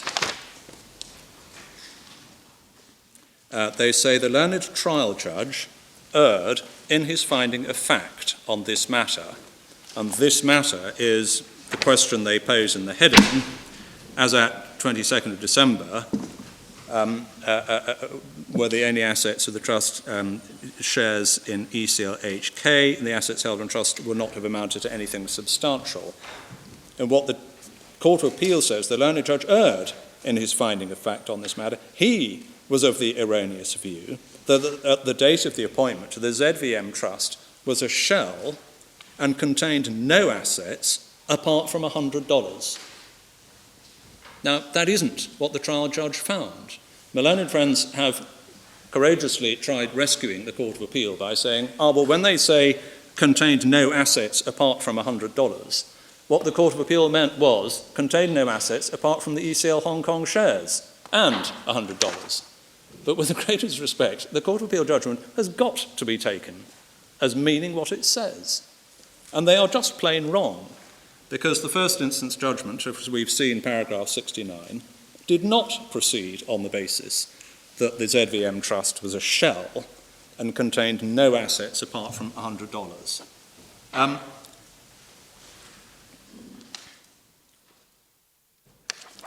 They then go on to make another error in the next sentence, where they say this is not borne out by the evidence that was provided in the audited financial statements of ECL Hong Kong. In fairness to the judge, this was not specifically drawn to his attention, even though the audited financial statements were before the judge and attached to Callie's affidavit. They revisit that point at paragraph 102 on page 255, where they say, during the hearing before this court, it became clear that ECL HK shares at the date of the appointment had significant value. This was based on audited financial statements for 98 and 99 that were before the judge and to which his attention was not directly adverted. Now, pausing there, that is another plain mistake. The judge's attention was drawn to the accounts, and indeed he mentions them in his judgment twice. He mentions them at paragraph 13 and again at paragraph 73. And he in fact debated the content of the accounts with leading counsel for the claimants in the course of the trial. I won't take you to it, but in bundle 2 at page 952, there's a debate which was clearly being conducted with the accounts open in front of the judge, because he was talking about the value of the figures that were shown in them. Can you just repeat the paragraphs of his judgment where he refers to? Yes, paragraph 13 and 73. Thank you. The third error, if you want to look at the accounts, they start at, I think I mentioned, but it's bundle 6, page 2280. The third mistake the Court of Appeal made is that it said that the directors of Gany thought that the trust only had $100. And if we look at paragraph 95, page 252, the uncontroverted evidence was that the directors of Gany, in making the decision to appoint the assets of the ZVM Trust to Azif, did so on the false or mistaken belief that the assets that formed the ZVM Trust was $100. That was not their evidence at all. Azif's evidence recognised that ECL Hong Kong was a trust asset. He dealt with that specifically at paragraph 38. Paragraph 38 of his witness statement, bundle 5, page 2012. Mr. Salim says nothing about thinking the trust had $100 in it. The expression he uses is the expression that Justice Bannister adopted, which is that there was nothing significant in the trust. One gets that most clearly from paragraph 14 of Mr. Salim's statement, bundle 5, page 2076. The mother, Banu's, statement is silent as to what her beliefs were. So in the case of none of the three directors, was there any basis for what the Court of Appeal said in paragraph 95? Did Mr. Asif give evidence that at the time when the decision was made, he was aware of the Trust's ownership of ECL HK? Paragraph 38 of his witness statement certainly doesn't vouch that proposition. I will give you an answer to that as soon as we can. Can I, rather than breaking, can I perhaps answer that after the short adjournment? Because that is really the critical point in relation to the first sentence of paragraph 95 of the Court of Appeal. I'm grateful. Because also one wonders how it would be consistent with his representing prior to the concession that ECLHK was not an asset. My Lord, he didn't, because he wasn't the trustee. The original account was put in by Khalid, and so that was acknowledged to be wrong. Yes, and Azif did put in a witness statement explaining the discussions he had with Khalid in relation to the lead up to that. So there wasn't a change of position by Azif. Thank you. Fourth error in the Court of Appeal's judgment, they say the shares in ECL Hong Kong were valued in excess of $100. That's paragraph 102. It is clear that the shares were valued in excess of $100. They weren't valued at all. There was no valuation. And the fifth mistake is paragraph 104. The uncontroverted evidence indicates that when the appointment was effected on the 22nd of December 1998, the trustee was advised that the ZVM trust was empty.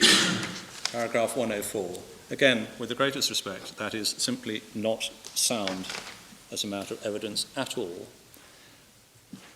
So, where we get to, very simply, is that the judge, having heard the evidence, much of which you will never even begin to have to look at yourselves, the Court of Appeal has overturned his findings of fact on this, having misunderstood what the judge said and having misunderstood what the directors thought. And in those circumstances, in our submission, ground 2 is made out, and the Court of Appeal's judgment in relation to the 1998 appointment should also be set aside. Do you adhere to ground 2 if you lose on ground 1? Yes. Yes. I was just about to move on as briefly as I can to deal with that. Sorry, can I just...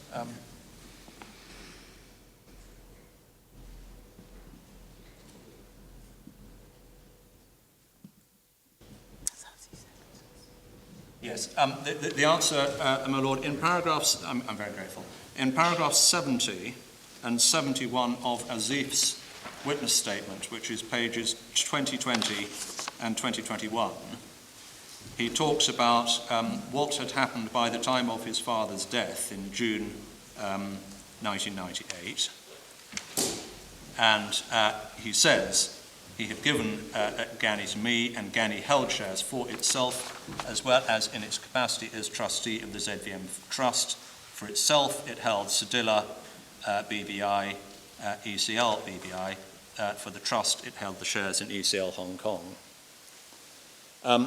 So, just to wrap up as quickly as I can in relation to what's left, assuming the Court of Appeal, even assuming the Court of Appeal was entitled to overturn Justice Bannister's findings on the question of whether there was a misunderstanding, and taking account of, if we lose on ground 1, there would then have to be an answer to the two questions we mentioned earlier. Was that a failure to take into account a relevant factor, or was it simply part of, if anything, a mistake, and therefore not Hastings-Bass? And was it a breach of trust? Well, so far as those are concerned, in our submission, the better answer is no, it's not a failure. If the difference between a Hastings-Bass error and the law of mistake is that the law of mistake is you think about the right thing, but maybe your tax advisor gives you the wrong answer, then you've taken into account the right factor but come up with the wrong answer. Hastings-Bass requires the trustee to have failed to take into account a relevant factor. Now, in this case, the evidence of both Azif and Mr. Salim was that they did apply their minds to the relevant factor, which is this appointment going to be dealing with anything significant?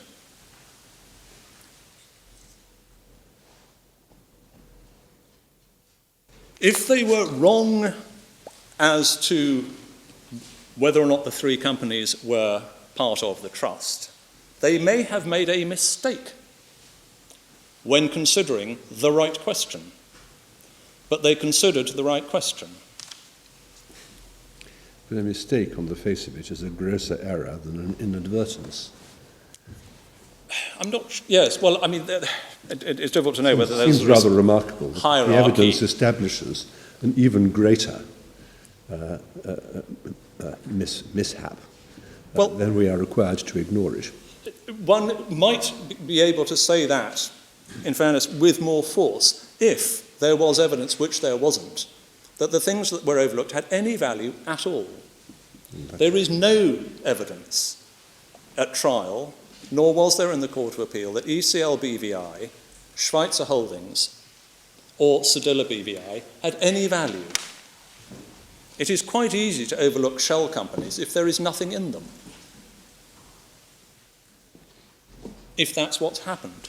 So, in our submission, the Court of Appeal was not entitled to leap to the conclusion, even if we lose on ground one, that the judge got it wrong by reference to those three companies.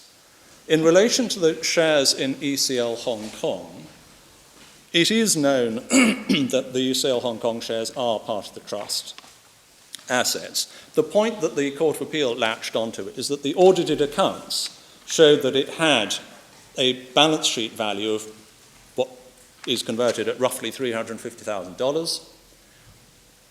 What Azif and Mr. Salim's evidence says is that they considered that when the appointment was made in December 1998, the trust had no significant value,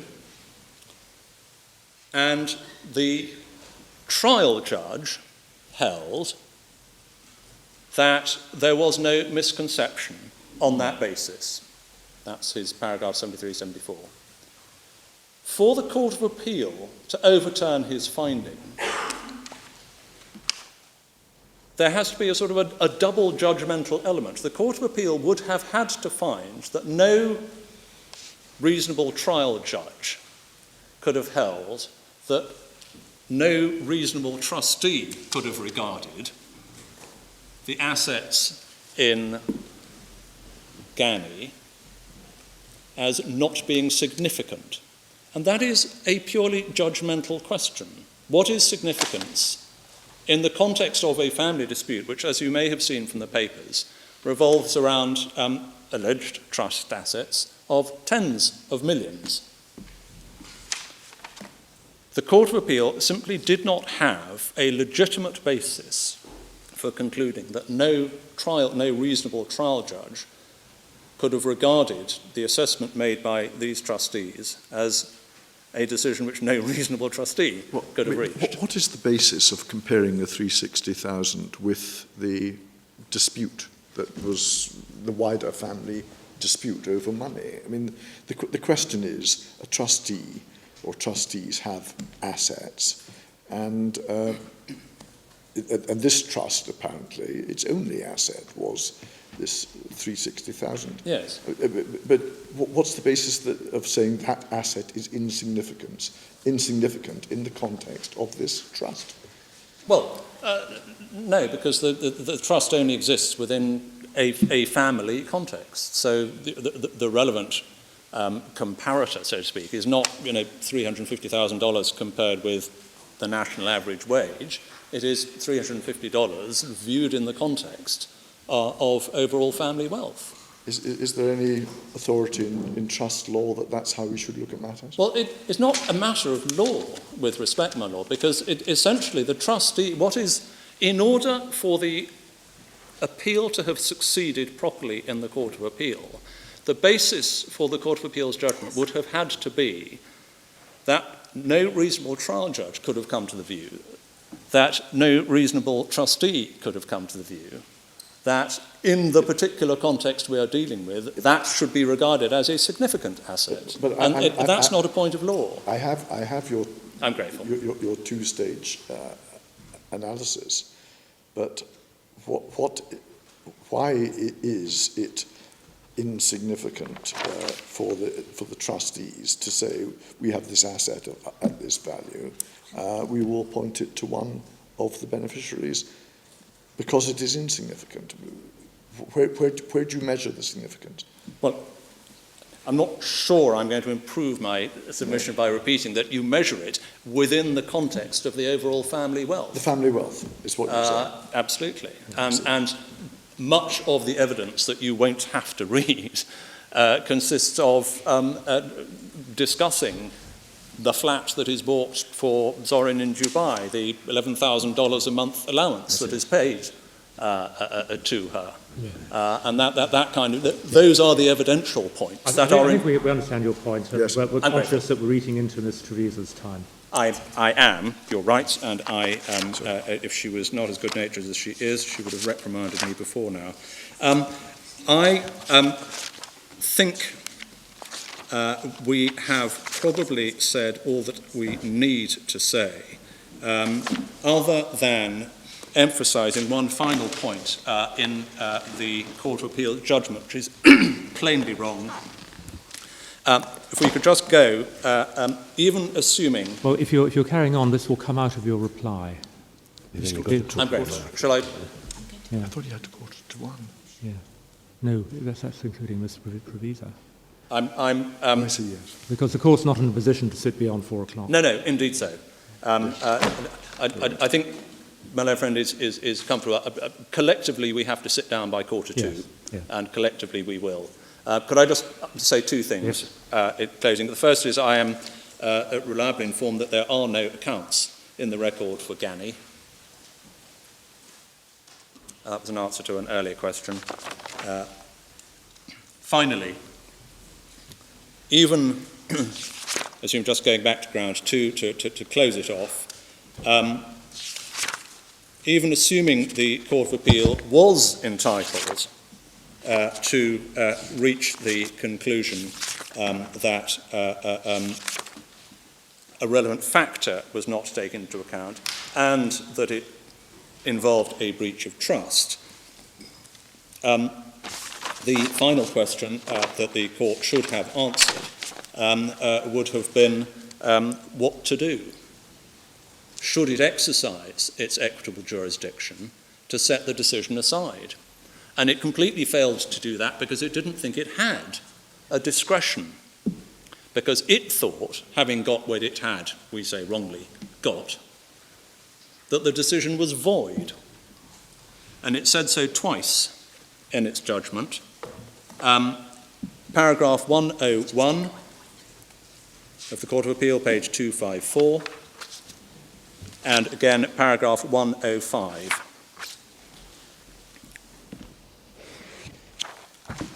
The appointment is void.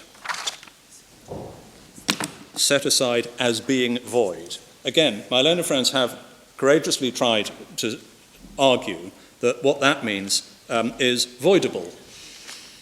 And it doesn't. It doesn't say that. It uses the word void twice, and that's what they meant. And they did not exercise an equitable jurisdiction. That would leave you with the choice, if you had got this far with my learned friends, of whether to exercise that equitable jurisdiction yourself or remit it. But we would submit that you don't get that far because grounds 1 and 2 should both be allowed. I'm sorry to have overrun, and I'm grateful to my learned friend more than anyone for their indulgence. Thank you, Mr. Gray. Mr. Lilly, do you follow? Ms. Trevisa.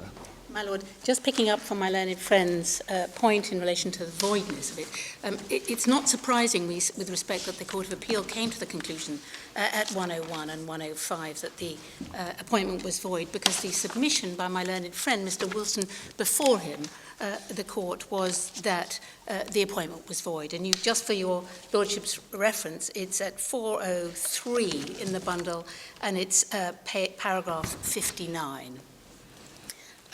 My Lord, I should have said, of course, we adopt everything my learned friend has just said on grounds 1 and ground 2. I don't think he's left anything for me to say on either of those two grounds.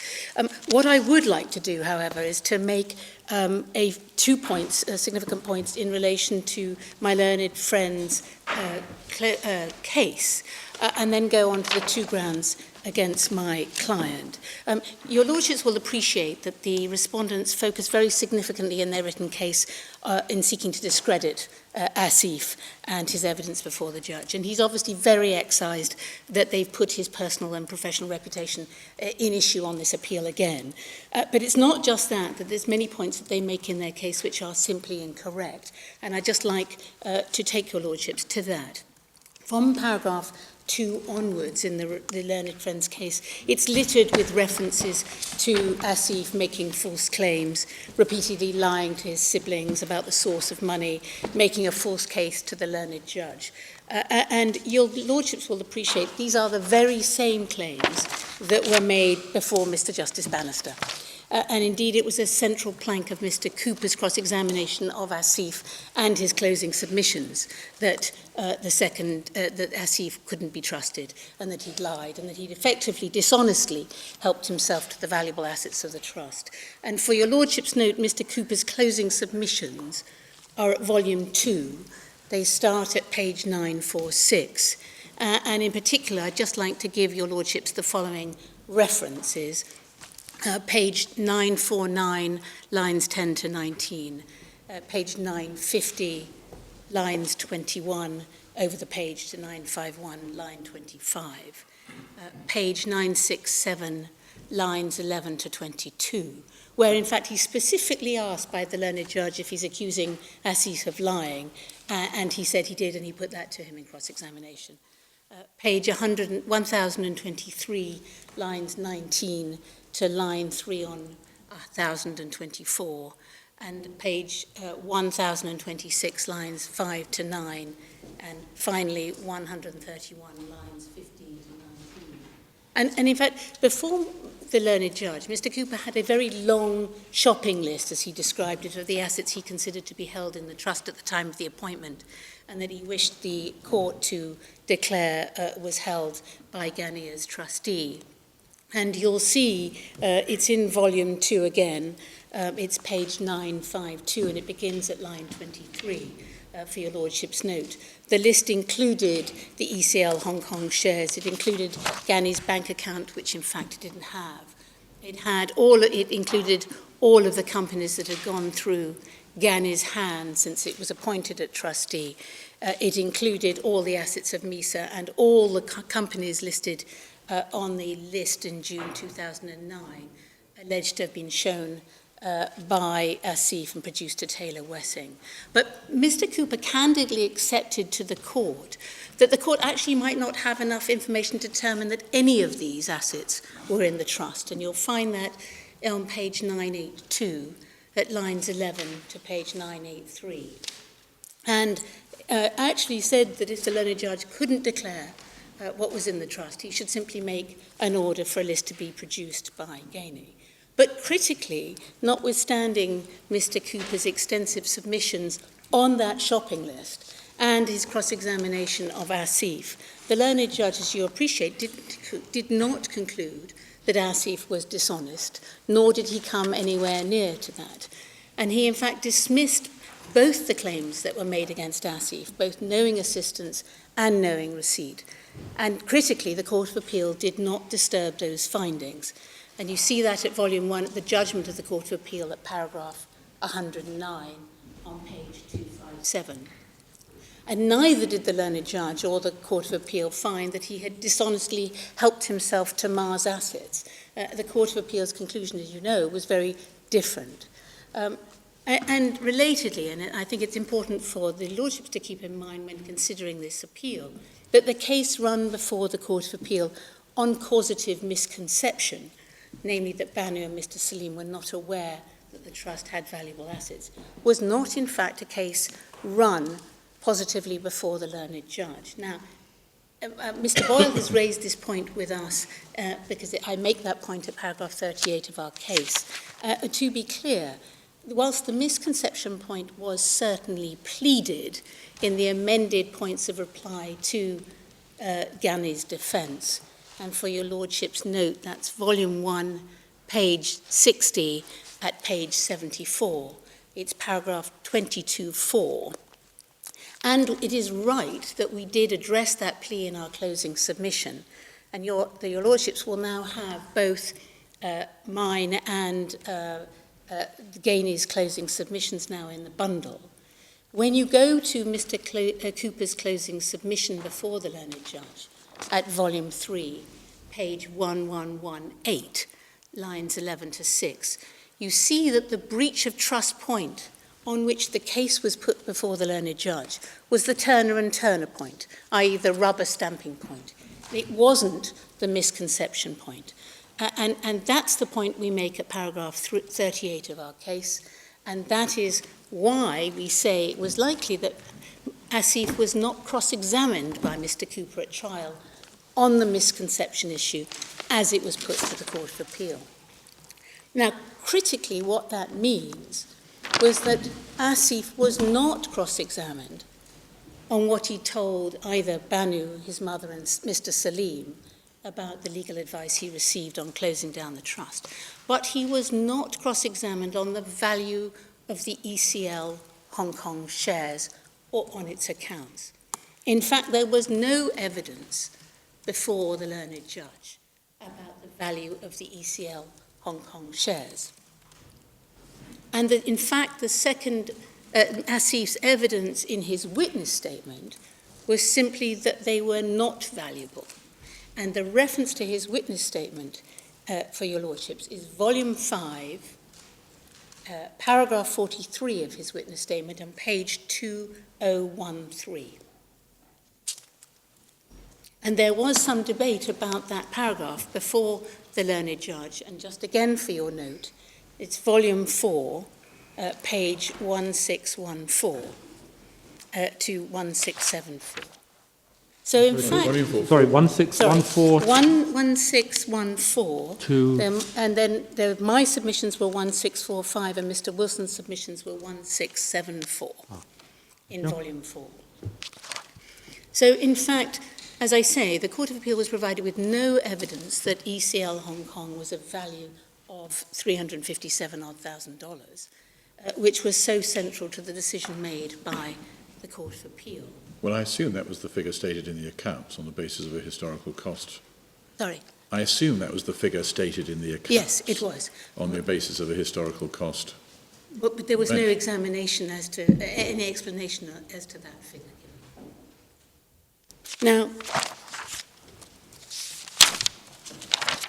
the second point I'd like to make in relation to my learned friend's case is the allegation made repeatedly is that Asif's evidence was rejected in large parts, and this is simply incorrect.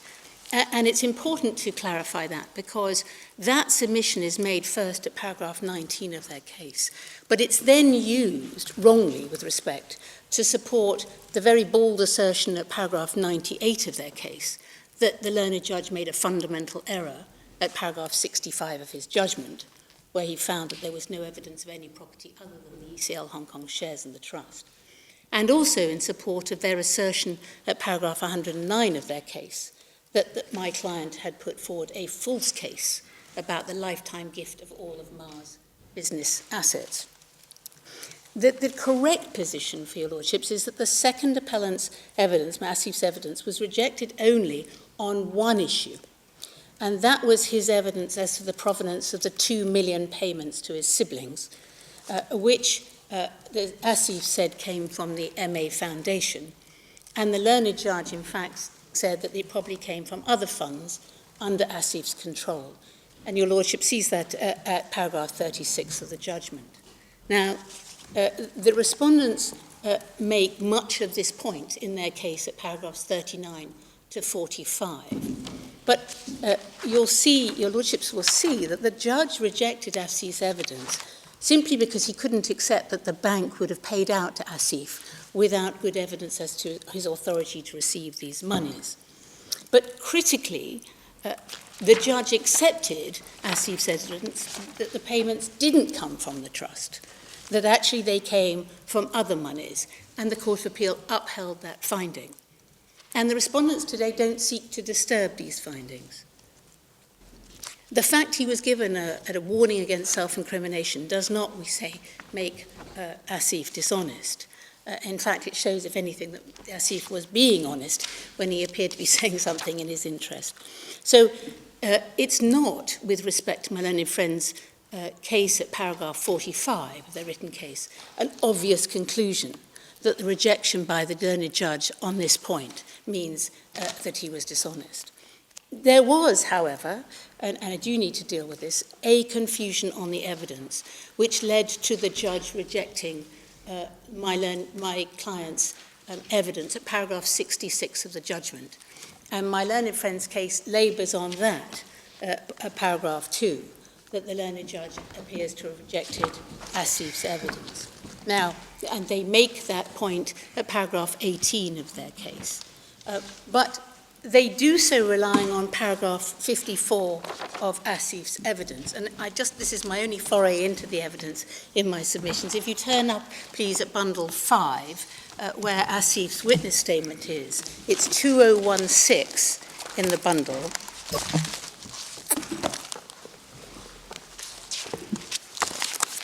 Now, they rely on this point at paragraph 54 of Asif's evidence, and if your lordships would quickly read that paragraph to yourselves.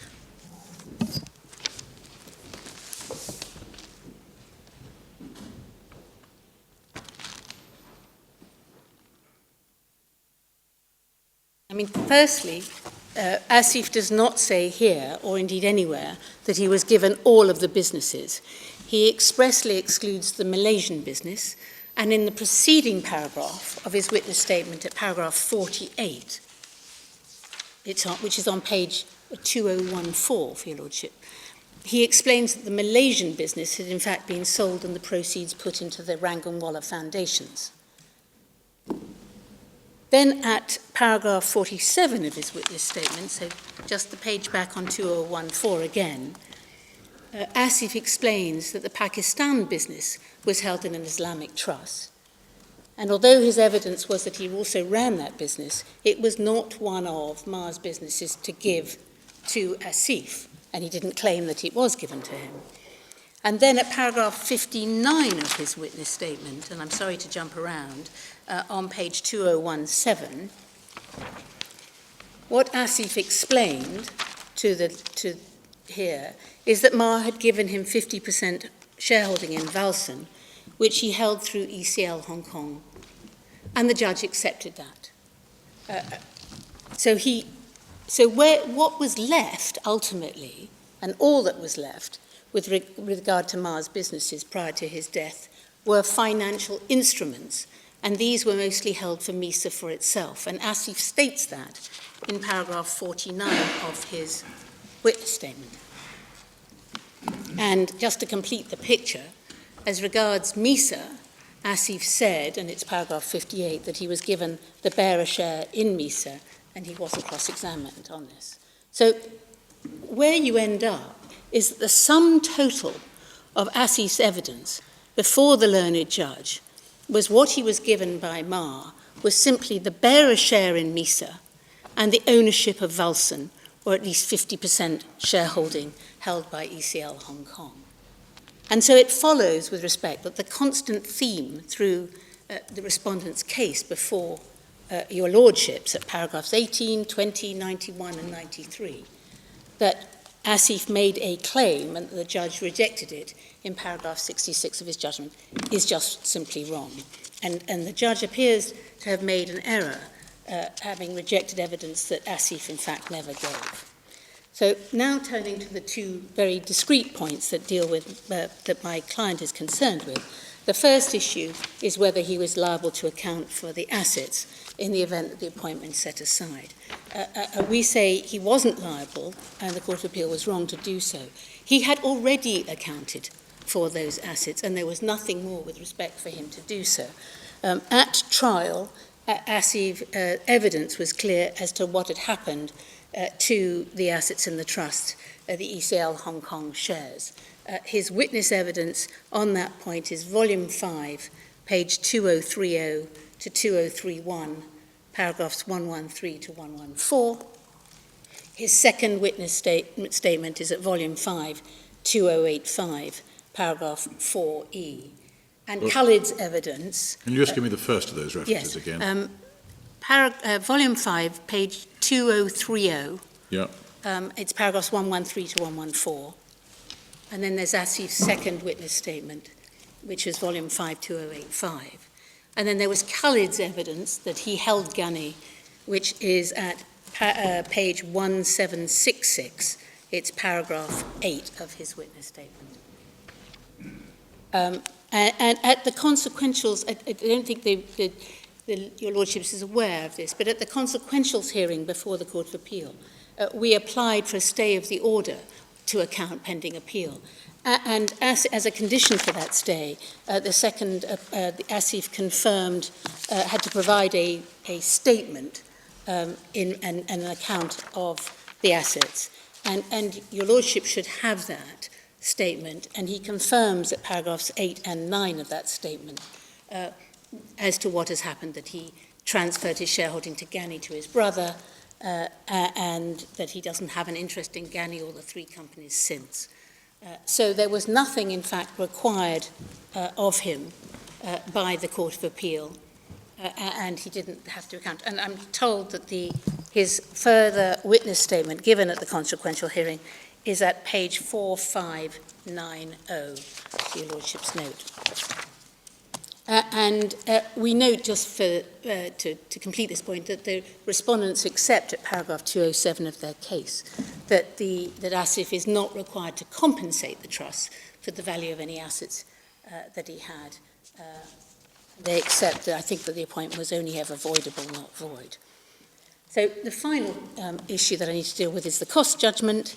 The cost judgment of Mr. Justice Bannister is at volume 4 of your Lordships. It's page 1394, and as regards Asif, it's at 1398, lines 24 to line 15 on the next page.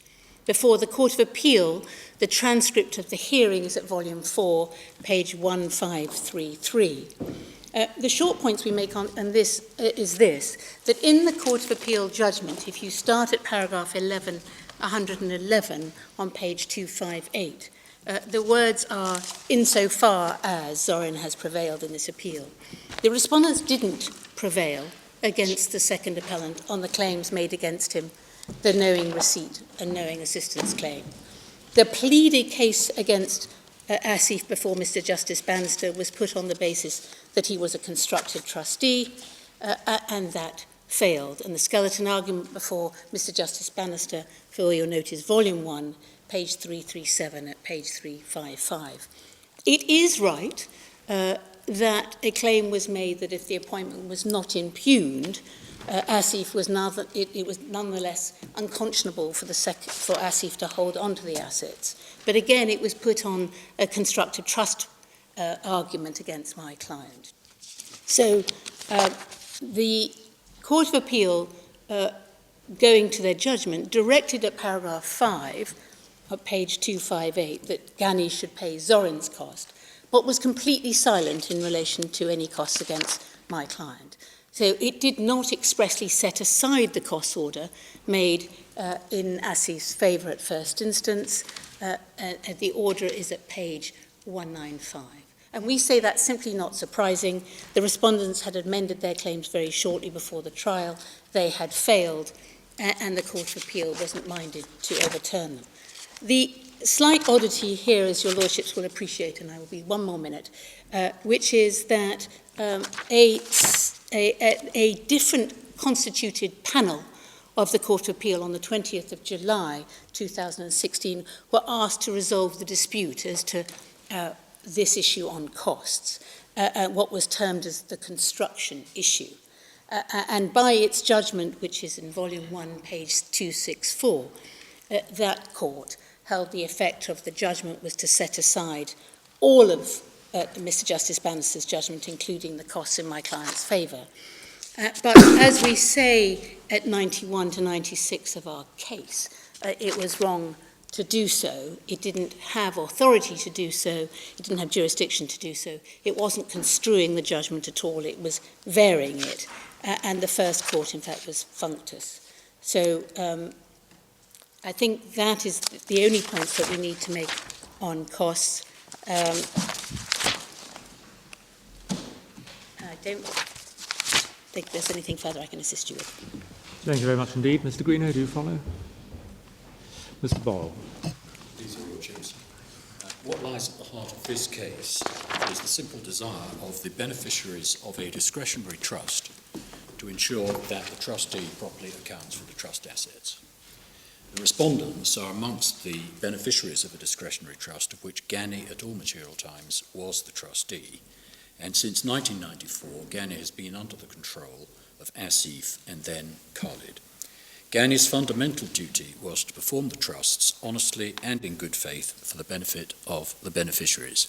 Specifically, it was the duty of any trustee to know what are the assets of the trust, to be ready with its accounts, and to provide information to the beneficiaries about those assets. This case has been rendered necessary by Gany's wholesale breach of these fundamental obligations, as the following brief chronology shows. Your Lordships may like to have the chronology in front of you while I go through this, which I'm going to do quickly. The 12th of June 1998, Ma died. The 28th of September 1998, there is a family meeting at the Montcalm Hotel. Asif tells his siblings they will get $2 million out of the ZVM Trust. He refuses to provide any information about the assets of the trust or Ma's estate, and on his own case misleads his siblings into thinking the trust has substantial assets when it has none. He makes no mention of the alleged lifetime gift by Ma of all his business assets, and the evidence before the court was that Asif was in fact the only person with whom Ma discussed his wealth. That's the 28th of September 1998. 2nd of December 1998, Asif got his siblings to sign away all their rights to anything out of the ZVM Trust or Ma's estate without telling them anything about what was in the trust or in the estate. That's at volume 6, page 2206, the waiver letter. Zorin was in effect told to take it or leave it. If she didn't sign, she wouldn't get the $2 million. She could have had no idea whether that was a fair sum in those circumstances. Asif's declared aim was to make sure he got everything for himself, save for the $2 million to be paid to his siblings. The clear written representation was that the monies were being provided out of the ZVM Trust. Asif said at the trial that he lied about that and that there were no assets in the trust at all and that the money came from another trust, but as your Lordships have heard, that evidence was not accepted. The judge in fact found that the money came from Ma's own assets to which Asif had access. Next date is the 1st of April 2003. Zorin telephoned Johnson's spokesman master, who had acted for Ma in the formation of the trust, and asks about the trust and is told she's a beneficiary and that Gany's the trustee and she should get in touch. 30th September 2004, Zorin writes to Gany asking to receive a comprehensive understanding of the trust. That's at volume 8, page 2974. She got no reply to that letter. On the 24th of April 2007, Zorin instructed Harkless Sinclair to write on her behalf, and they request documentation such as the deed of settlement, deeds of appointment, and accounts. That's at volume 6, page 2327. 12th of June 2007, Gany replies to Harkless Sinclair saying that Zorin had given up all her rights under the waiver letter. Therefore, this was a repeat of the untrue assertion that the $2 million payments came out of the trust. No reference was made in that letter to all the assets having been appointed out by the 1998 appointment. That's at volume 6, page 2330. Zorin was in dire financial position at this time and couldn't afford to instruct Harkless Sinclair further. She had to sell paintings to meet her legal bills. Asif then promised money if she would disinstruct her solicitors, which she had felt she had no alternative to do. That's in her witness statement, paragraph 71 to 78. At this stage, Zorin had not seen any trust documents, and all her requests for information had either been ignored or declined on the basis of the waiver letter.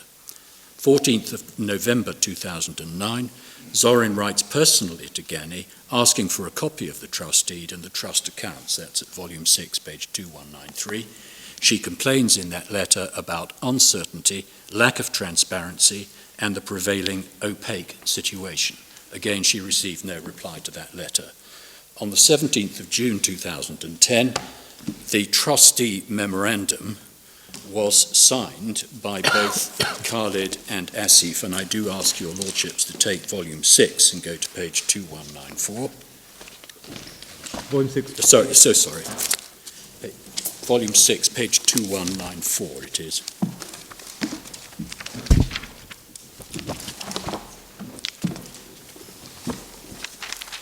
If you go to 2198, you will see two signatures. The first is by Khalid Rangoonwala, who signs it on behalf of Gany, and the other is Asif Rangoonwala, who signs in his capacity as the appointor of the trust, and those signatures are witnessed by two solicitors from Taylor Wessing.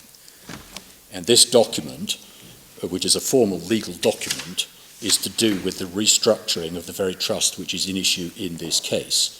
And it states on page 2194, the memorandum is to record the purpose for which the trust was created and to set out the trustees' objectives. And if you look at the purposes and intentions on 2195, the trust was created at the request of and with assets provided wholly by the late Muhammad Ali Rangoonwala, who during his lifetime reserved to himself the powers of the appointer under the terms of the deed. 4, the settlor died on the 12th of June, named his son Asif to act as appointor.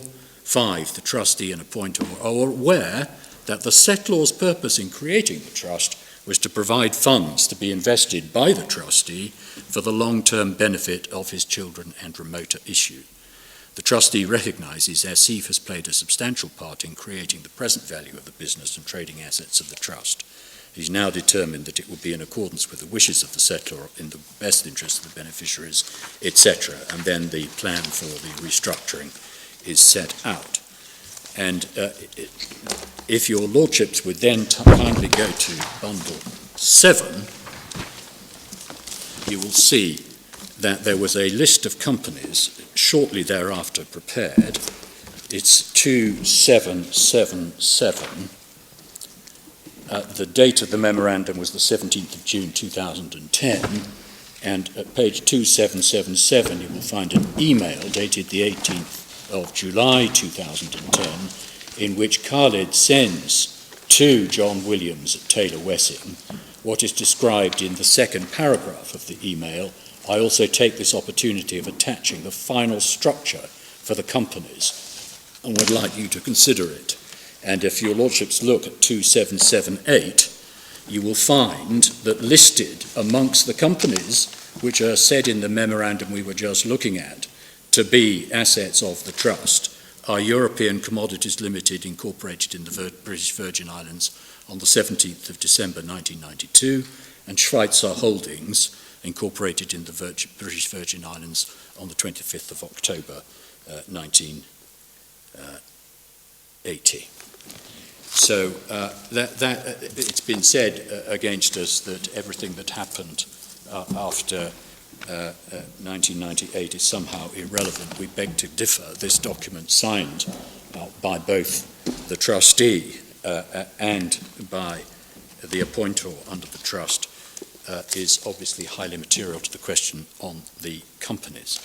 That trustee memorandum then formed the basis for the meeting which took place on the 27th of February 2011 in Dubai, which was attended by Zorin, Khalid and John Williams of Taylor Wessing. It was now over 12 years since Ma's death, nearly 7 years since Zorin had first asked for information. Can you give me that date again? It's the 27th of February 2011, my lord. This was the first occasion on which Zorin was shown any trust documentation at all. Even then, it's shown her on condition she didn't make copies and gave back everything following the meeting. She was told at that meeting that Ma had provided all of the trust funds during his lifetime, which were now valued at 92 million euros, but on the appellant's case, that was a blatant lie. She was also told that the earlier distributions had come out of the trust. On the appellant's case, that was also a lie. And she was shown documents for an executed subtrust for her and an executed letter of wishes, and told it would be funded with 18 million euros secured by a loan note by a new company. She was also shown a list of companies which included, as I've just shown you, 2 of the 3 companies in issue now. The explanation for this, which was put forward at the trial, was that Marr gave all his business assets away to Asif in 1994, that after Marr's death, Asif gave all those same assets to Khalid, and that the assets were never in the trust. But the idea was that all of the assets, together with other assets accumulated by Asif after Marr's death, would now be held in the trust for the first time. There is no doubt that both the trustee memorandum and a document, a Know Your Client document, state clearly that the assets had been put in the trust by Marr, and that it was what Zorin was told at this meeting in Dubai. That's in paragraph 58 of our case, and the John Williams attendance note of the meeting, which you will find at 72819, and the KYC document is at 82975. If the appellant's case is true, some at least of the matters told to Zorin were an elaborate deception motivated by a desire to distance Asif from the assets for UK tax purposes. On the 14th of May 2011, Zorin finally received copies of the trust documents. That was more than 12 years after Marr's death and 7 years after she had first asked for them, but it didn't include the 1998 appointment. And that letter drew attention to the fact, that's at 82979, drew attention to the fact that the subtrust for Zorin and the associated letter of wishes had actually been executed on the 1st of February 2011 and were not merely drafts. On the 13th of June 2011, Zorin's new solicitors wrote asking about the subtrust and the loan note. No reply was received. That was at 62338. No reply was received and a reminder was written. And then on the 13th of July 2011, Gany wrote saying that the loan note, which was to fund her subtrust, would not now be proceeded with, and the evidence showed that Asif and Khalid simply decided that because Zorin had had the temerity to go back to solicitors to ask for information about her own subtrust, that constituted getting legal with them, and therefore decided to pull the plug on all of the proposals. At about this time, Taylor Wessing terminated their retainer because they thought Khalid was misleading Zorin. That's in paragraph 69 of our written case, and the email at 72843. On the 11th of October 2011, Zorin's solicitors asked for further information about the subtrust, and on the same date they made a more extensive information for request about the main trust. That's at 62344 and 62346. On the 10th of November 2011, Gany now reverted to reliance on the waiver letter as a reason for not supplying any information at all about the trust, and still made no reference to the 1998 appointment. That's at 62353. On the 12th of December 2011, Ogier in BVI wrote formally to Gany requesting information and threatening proceedings. That's at 62354. On the 10th of January 2012, which is at 62368, Gany replied in what can only be described as an extraordinary letter, explaining that the reference to the waiver letter and repeating that distributions had indeed been made under it out of the assets of the trust. That letter specifically asserted that Gany had acted properly in its capacity as trustee in making the distributions referred to in the waiver letter, i.e. that they were distributions out of the trust. The letter also asserted that the result of those distributions was that the trust fund was now exhausted. Yet Zorin had been told in Dubai that after those distributions had been made, there was still 98 million euros in the trust fund. On the basis of these completely false and inconsistent assertions, Zorin was asked to desist from proceedings. On the 27th Well, I wonder, can I interrupt, Mr. Ball? I wonder if this might be perhaps a convenient point. Yes. To adjourn. Thank and you. we can sit again at 2 o'clock. Thank you.